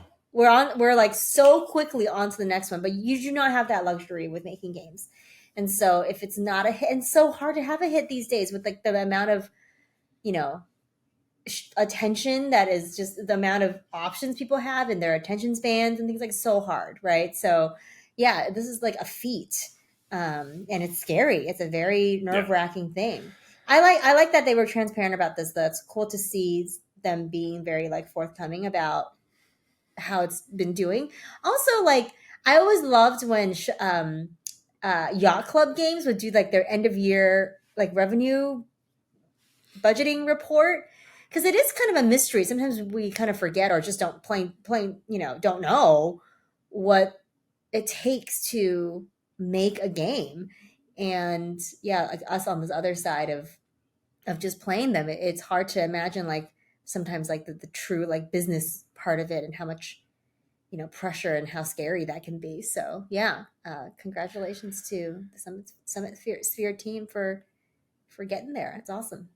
So it's great news, and they also shared an update on what the future might hold. I'll read this quote from Tony. "We've been deeply fortunate to have cultivated an audience that loves that world and its characters, and I'm sure we'd be nuts to not make good on that. That said, we've got many more ideas beyond Anton in the pocket, so maybe folks will be surprised when they see what we come out with next." Oh, there you go. Oh, love it. Push interesting yourselves. Stuff. Push yourselves. Yes, love it. That's the news for this week. Let's get into some questions from our Patreon community. Each and every question we get from our Patreon subscribers. You can check us out at patreon.com/KitandKrysta. Let's start with a question from Cerulean Dragon. "Hey, you two. How concerned do you think Nintendo is about GTA 6? As of writing, both Switch 2 and GTA 6 are set to launch this year. Do you think there's any concern that GTA 6 and the hype surrounding it will pull games media and social media away from Nintendo and their console launch? Or do you think GTA 6 will come to Switch 2 and actually end up being a major talking point about the new system? I'm curious to hear your thoughts. Thanks." Yeah, if GTA 6 does launch this year, it will be like the biggest juggernaut ever and basically take over everything. Conversation, people's attention, just literally everything. I think it'll be like the Elden Ring, where it just everyone is playing, talking about it, and that just dominates the space. I think if GTA 6 is not coming to Switch 2, Nintendo might be a little bit concerned in terms of like trying their best to plan around when this game might be coming out so that they don't get completely like overshadowed by GTA 6 stuff. But it's really hard to do that. So, they might be doing their best, but also like doing the Nintendo thing. It's like, well, we don't need to compete with them directly. We have our own thing. We have our own path that we're following, and different fans, different audiences that we're trying to capture that's different from the GTA 6 audience. They might be talking themselves into some of that strategy. But yeah, I think there's definitely a seed of concern, because this is obviously going to be like this huge thing that's just going to take everyone's attention. Yeah, the game is so big that I don't think anybody is immune from that kind of vacuum of attention that it's going to create. But if anybody is somewhat immune to it, it probably is Nintendo, who just operates in this different space in gaming where they don't have anything that's directly competing with GTA. You're indirectly competing with all the time and attention and focus that people are going to put on it. But I think, if you're just, if you have a game coming out, for the holiday season, which presumably is when GTA 6 would come out, just give yourself a berth of a couple weeks. Like just avoid it. Don't try to go head to head. But I mean, it's not like you need to delay it into next year. Just give yourself some space and be aware of that and be thoughtful and plan for it. And there's already rumors that so many games are waiting to announce dates because they don't want to end up in that situation where they'll just have to end up moving again if GTA jumps in, which is honestly the smart thing to do. And something not enough game companies have done in the past is to really proactively manage their release date to have the best possible opportunity, because you can just take a fat L based on when your game comes out and just not really have a chance. So you really need from that point on to be smart about when your game is coming out. As far as the game coming out on the Switch 2, that was something that we kind of dabbled in hypotheticals when it was first announced. It's happening, though. I don't know. The Nintendo Rockstar relationship is something they've been actively working at for a long time. And I think it's a lot healthier than it was in the past. Would that result in them getting this game? I don't know. I think Rockstar is going to do what they think is best for the game. That same conversation we were just having about Wukong, is GTA 6 going to be able to run on a Series S? I don't know. Yeah. As of now, they're not even announced the game for PCs. So they clearly have a plan for how they want to roll this game out in phases. My hunch would be the platforms they've announced are the platforms for day one. Yeah. And then maybe down the line, there would be a version. I mean, GTA 5 is not even on the Switch, and that's a game that released multiple generations ago. Right. So it's very hard to try and read the mind of Rockstar because they truly are not beholden to anybody but themselves. Everyone's courting them. They don't have to do that thing where they like bend the knee to anyone. Everybody's bending the knee to them. So that's their attitude. They're going to be doing whatever they want, and that's what it is. And yeah, I feel like Rockstar is like the only other company that can kind of go head to head with Nintendo in that way where, Nintendo lots of times comes into the room and they're like, we're Nintendo, we can do what we want. You guys have to do what we say. But Rockstar is kind of the only company that like, they can't do that. Like they can say we're a Nintendo, you need to do what we want. Rockstar would laugh them out of the room, Like, yeah, right. Get out. So yeah, that is a very contentious place. Nintendo does not like being in that place where they're not like the alpha in the room. And I just feel like that just is ripe for some kind of like, I don't know, like disagreement or some kind of, standoff. Yeah. Like another game of chicken, maybe. I don't know. It just feels like that is sort of where this is headed. And then back to your point about kind of people need to get out of the way. Like if this game is coming out this holiday, GTA 6, the Nintendo game that's probably coming out alongside this is the 3D Mario game. So different audience, but probably their biggest release of the year. And they'll have to do their best to plan around it. So yeah. Link the Hero of Wins has a simple question. Switch to Super Bowl ad. Yes or no? The big game is here. Oh, the big game.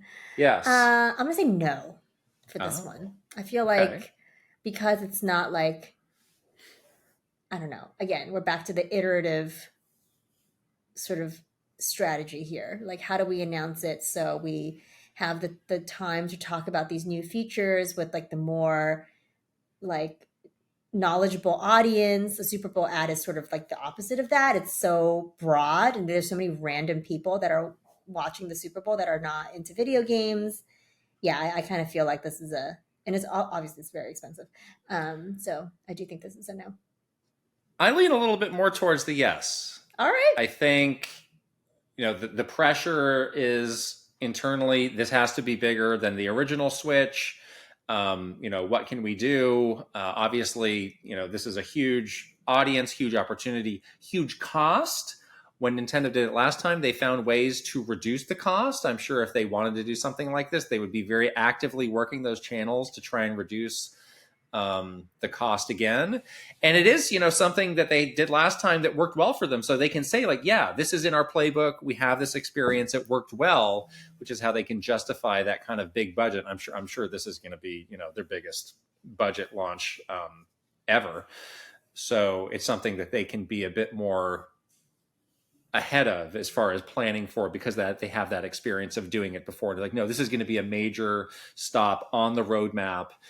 And like, yeah, when you look at the numbers that the Super Bowl reaches, like it is really impressive. And there's a lot that you can do around it to make it feel more like a moment. Like you see people releasing like a phase 1 ad the day before, or there's some, go to the site or visit this app and do this thing. There's all these extensions around the ads that people can do, which are creative, which give it a bigger life. So I think in their just desperation, complete focus and semi-desperation of how can we make this bigger, throwing money at something like this maybe is something they're going to consider more. They do have money. That's true. Yeah. They're definitely not short on that. Yeah. And also the sort of the head marketing person, as we were talking about, Kuratsune, is like such an ad guy. Like he's like, if anybody will fight for something like this, it would be him, and he does have a big loud Get voice. Imagine Dragons back in the studio. We need the new hotness. The new hotness. For this new Super Bowl ad. Yeah. Funny, though, there was like that stat that came out after the TGA said it was more viewed than the Super Bowl. Did you see that? Reggie retweeted that, I think. And Nintendo was a no-show there. For free. Could have been there for free, and now you got to pay millions of dollars to do a 30-second, not even 15-second maybe Super Bowl ad. Right. I don't know. I feel like hard to communicate what you need to communicate with this new console with a 15-second ad, but hey, who knows? Motomania asks, I wanted to hear your side on the subject of Nintendo selects and player's choice. Obviously, Nintendo never pulled the lever for the Switch 1, but did for the 3DS.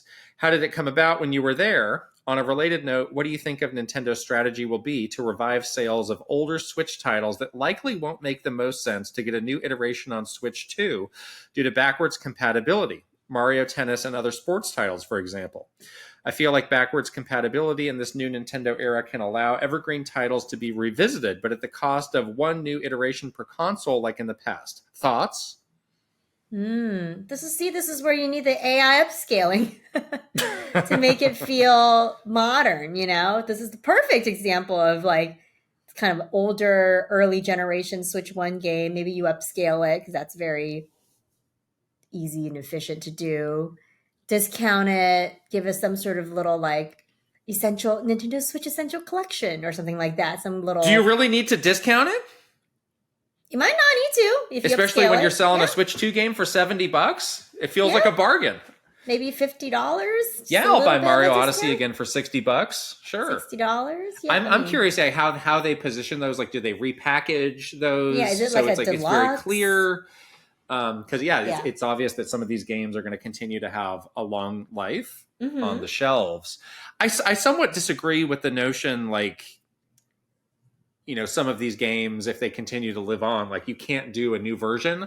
I think you can. I think you can say, built from the ground up for the Switch 2. I think the one per generation is an approach that worked well and will continue to work well as these games are more connected and get more updates. You'll need to have a game that clearly is different and enhanced versus the version that you have before. So, if there is like a Mario Golf on the Switch 2, it's going to need to be clear. Like if I'm looking at 2 on the shelf, I'll need a clear reason to buy the new one that might cost a little bit more versus the one that has already been out there and is less. But as far as the player's choice and Nintendo Selects, it's just something that they didn't have to do in the Switch generation because everything was selling so well. And those evergreen games just had a life. Why would you, when you think about it that way, why would you drop the price of something that's continuing to sell well? And the reason that they have done it in the past is it's interesting that Motomania calls it a lever because that's what they called it. What are the marketing levers that can be pushed or pulled? Am I pushing or am I pulling the lever? I never knew. You got to pull it. Have you ever seen a lever in real life? Yes. Really? Yeah. You just, where? I don't know. Like, are you shutting down the Ghostbusters headquarters? Like it's not like that. It's like a pull the lever. Where do I guess maybe on a slot machine you're pulling a lever. Anyways, but push the button. That I put that in the same kind of category as like new hardware colors or a new hardware special edition. That's another marketing lever that you can do to kind of juice some sales. So in the past on those other platforms, those evergreen games started to see a dip, and that was a great way to revive those and give those a new fresh lease on life. But in the case of the Switch, if they're not starting to dip, you don't have to do it and you can make more money. So it's like a triple win for them. Yeah, But totally. yeah, I'm really interesting to see how they reposition original Switch games in a Switch 2 generation. Oh, they're definitely thinking about this. This is just like easy money for them, Yeah. Like if they Yeah. can figure out how to message it in a way that's not confusing or like, doesn't step on the toes of a new release of the same series or whatever, like such like an easy way, especially because they've already announced backwards compatibility. It's like, well, this is an easy way for us to just make money hand over fist on these on software titles. Last question is from Tuskoob. With how thoroughly the Switch 2 is leaking, many in core speculation circles are declaring that Nintendo basically did this to themselves and dropped the ball on trying to prevent this. However, this has given rise to another perspective that they anticipated leaks would happen, but simply didn't care, nor think it would reach mass conscious that the inevitability of these leaks were worth the price to pay of getting to be so quiet about this for so long. Are either of these perspectives accurate to how Nintendo would launch a console? Are they accurate to any concerns that would have been raised by communications internally? Thank you for your insight and time. Well, definitely there's going to be discussion about potential leaks and timing of when potential leaks will happen. Like those discussions happen. It's like, okay, we got to do a thing where this is going to leave the internal compound and be sent to some third part, external thing. And we are pretty sure that, while we have security measures in place, like leaking is probably might happen and in this time frame. So that those discussions definitely happened. And is probably happening at Nintendo. But I think the thing that trumps sort of all of that is their like stubbornness on doing things on their own timeline. Like they are not willing to give up on that level of control of like, no, we have set a strategy. We have picked the correct date based on the millions of reports that we have written and read. And this is the date, and we are sticking to it. And these leaks happen, but we're in a position where we don't have to say anything, and it's all speculation until we announce it ourselves, and we're okay with that. So I think that is their thinking. And yeah, honestly, like it's leaking, but there's no real confirmation or anything that's more than just speculation. So it's one of those situations where they're in that position where they can say we have nothing to announce at this time, and they don't care. So, and they do have the most important thing that will not leak, which is the games. Those will not leak. They can control that. That stays inside the building. You can trust that those people aren't going to be doing that. My take on this is I think they were given ample warning by people like, hey, you're cutting this close. Like the risk of leak starts here. If your announcement date is past this, you better be ready for that. And I think some of that was hand waved away, where it's like, oh no, we can manage this. We're very focused on this. We have our own policies and protocols. We won't be like every other tech device that leaks when it gets started to manufacture in China. This won't happen to us. So that was a little bit of potential arrogance on their part that sort of blew up in their face, because I do think everybody knows like what the danger zone is. Like that's something that we from our perspective, making announcements, like we were told like, okay, something is entering the danger zone. Like, when do you want to announce the thing? And so we would usually plan before, but obviously they had a reason to do this later, but they just did not heed that very well-founded advice that they were given. And I honestly think they really waved it away because from their perspective, what was more important is sticking to that date and that strategy. Like they have really bought in to whatever strategy that they have decided is the right way to announce this thing. They're working against so many different factors this time. We talk about this a lot. Like it's so hard to have another successful launch after you had a very, very, very successful launch. Like the hurdles, the bar that you've set yourself is impossibly high. And so I think they're honestly like a little scared, and they are trying to control as many aspects as possible. And this point about leaks is something that like they kind of, I feel like they had the sense of like, well, we can't really control it that much anyway, so we're just going to roll the dice. The most important thing is we stick to the plan. because we're really bought in that this plan is going to be the best for the system that we're facing a lot of headwinds on. So yeah, I think that's ultimately the decision. And I'm sure there's lots of frustrated people there. They were like, "Oh, we told you so!" Like, "Oh my gosh, now it's leaking everywhere. Like, what do we do?" And the higher ups are like, "Ignore, stick to the plan." That's what that's the response. So daily reports, though, I'm sure on the leaks. Daily, hourly, maybe hourly, maybe minute by minute. Set your alarm minute. in the middle of the night to write and release Live a new report. Tweet the reports.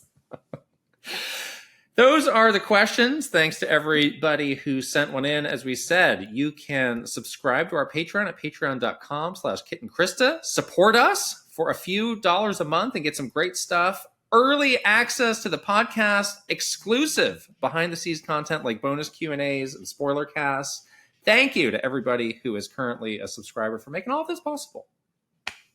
And we're on the social. We're on Twitter, Instagram, TikTok, Facebook, YouTube, Blue Sky, and Threads.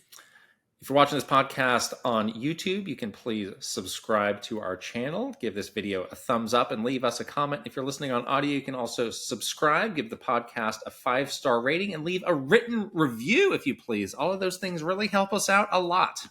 Yes. All right. Shall we wrap up this great episode by shouting out some of our wonderful Patreon community members? Yes, please. All right, here we go. Aaron Hash. We have no new photo yet. So this is the same photo. I'm on pins and needles for the new photo. Pins and needles, though. Put pins and needles. Yes. I need to follow up. Here come the superstars. Ben Eichhorn. Mara Mayhem. Eigenverse. Kiss My Flapjack. Mike Chin. Roy Eschke. Switching It Up _ VGM Life. Link, the hero of wins. Angela Bycroft and her pig Molly, Thomas O'Rourke, Kyle LaBeouf. Take it away! We got Roberta Nieves, Frederick Ulf Conradson, Andrew Uhas, Chili, Simon, Krashuri, Master Discord, Ash, Ajay Kundlas, 40 Gig, and welcome to our newest superstar, Travis Torline. Look at Travis's photo of him and his beautiful doggie. It is the best thing I've ever seen in my entire life. Welcome, Travis. We're so excited to have you as part of the superstars.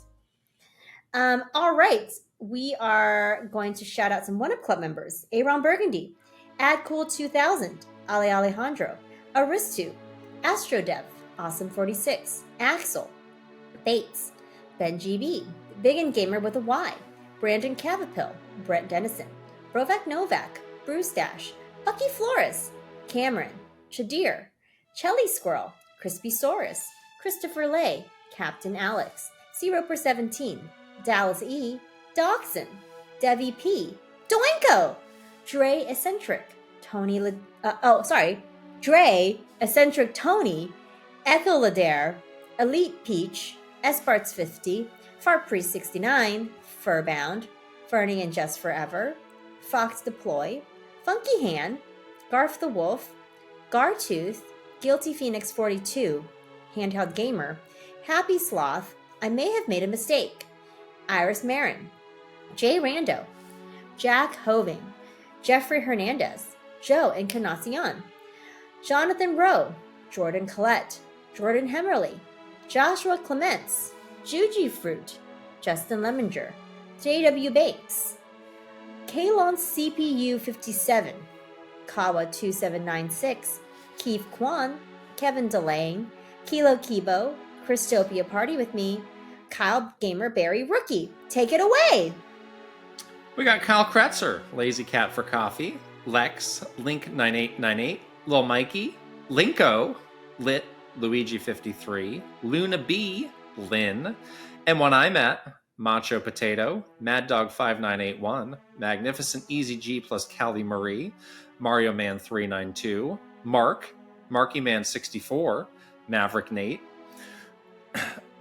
Mecha Dragon 101, Megan, May plus Leon, Michael Mazer, Michael Wong, Mikey, Mr. Ryan 07, Modamania, Mr. Andy Pong, Mr. Beans and Dip, MSM Poke Gamer, Mytran, Nasir, Naif E, Ninja 11, Noah San, Maggie, Patrice Millette, Paul Gale Network, Prime Factor, Prince Charmless, Punky, Reaver, Rain Tech, Random Bystander here, Record Rumble, Ryuji Utsuhu Okou, Rob M, Rob O, Romsky113, Rox, Ryanetta, Sharif Jackson, Shinryu, Schmiggles, Slowbro, Snazzle, Spacey Poo, Spicy Munchkin, Steel Citrone, Pseudo Priest, Tales of Link, Tandem, T120N64, Teal Fox 64, The Keggers, The Shark Among Men, Thomas Alvarez, Three Rivers, Timmy V, Tor Cheeks, Totally Joed,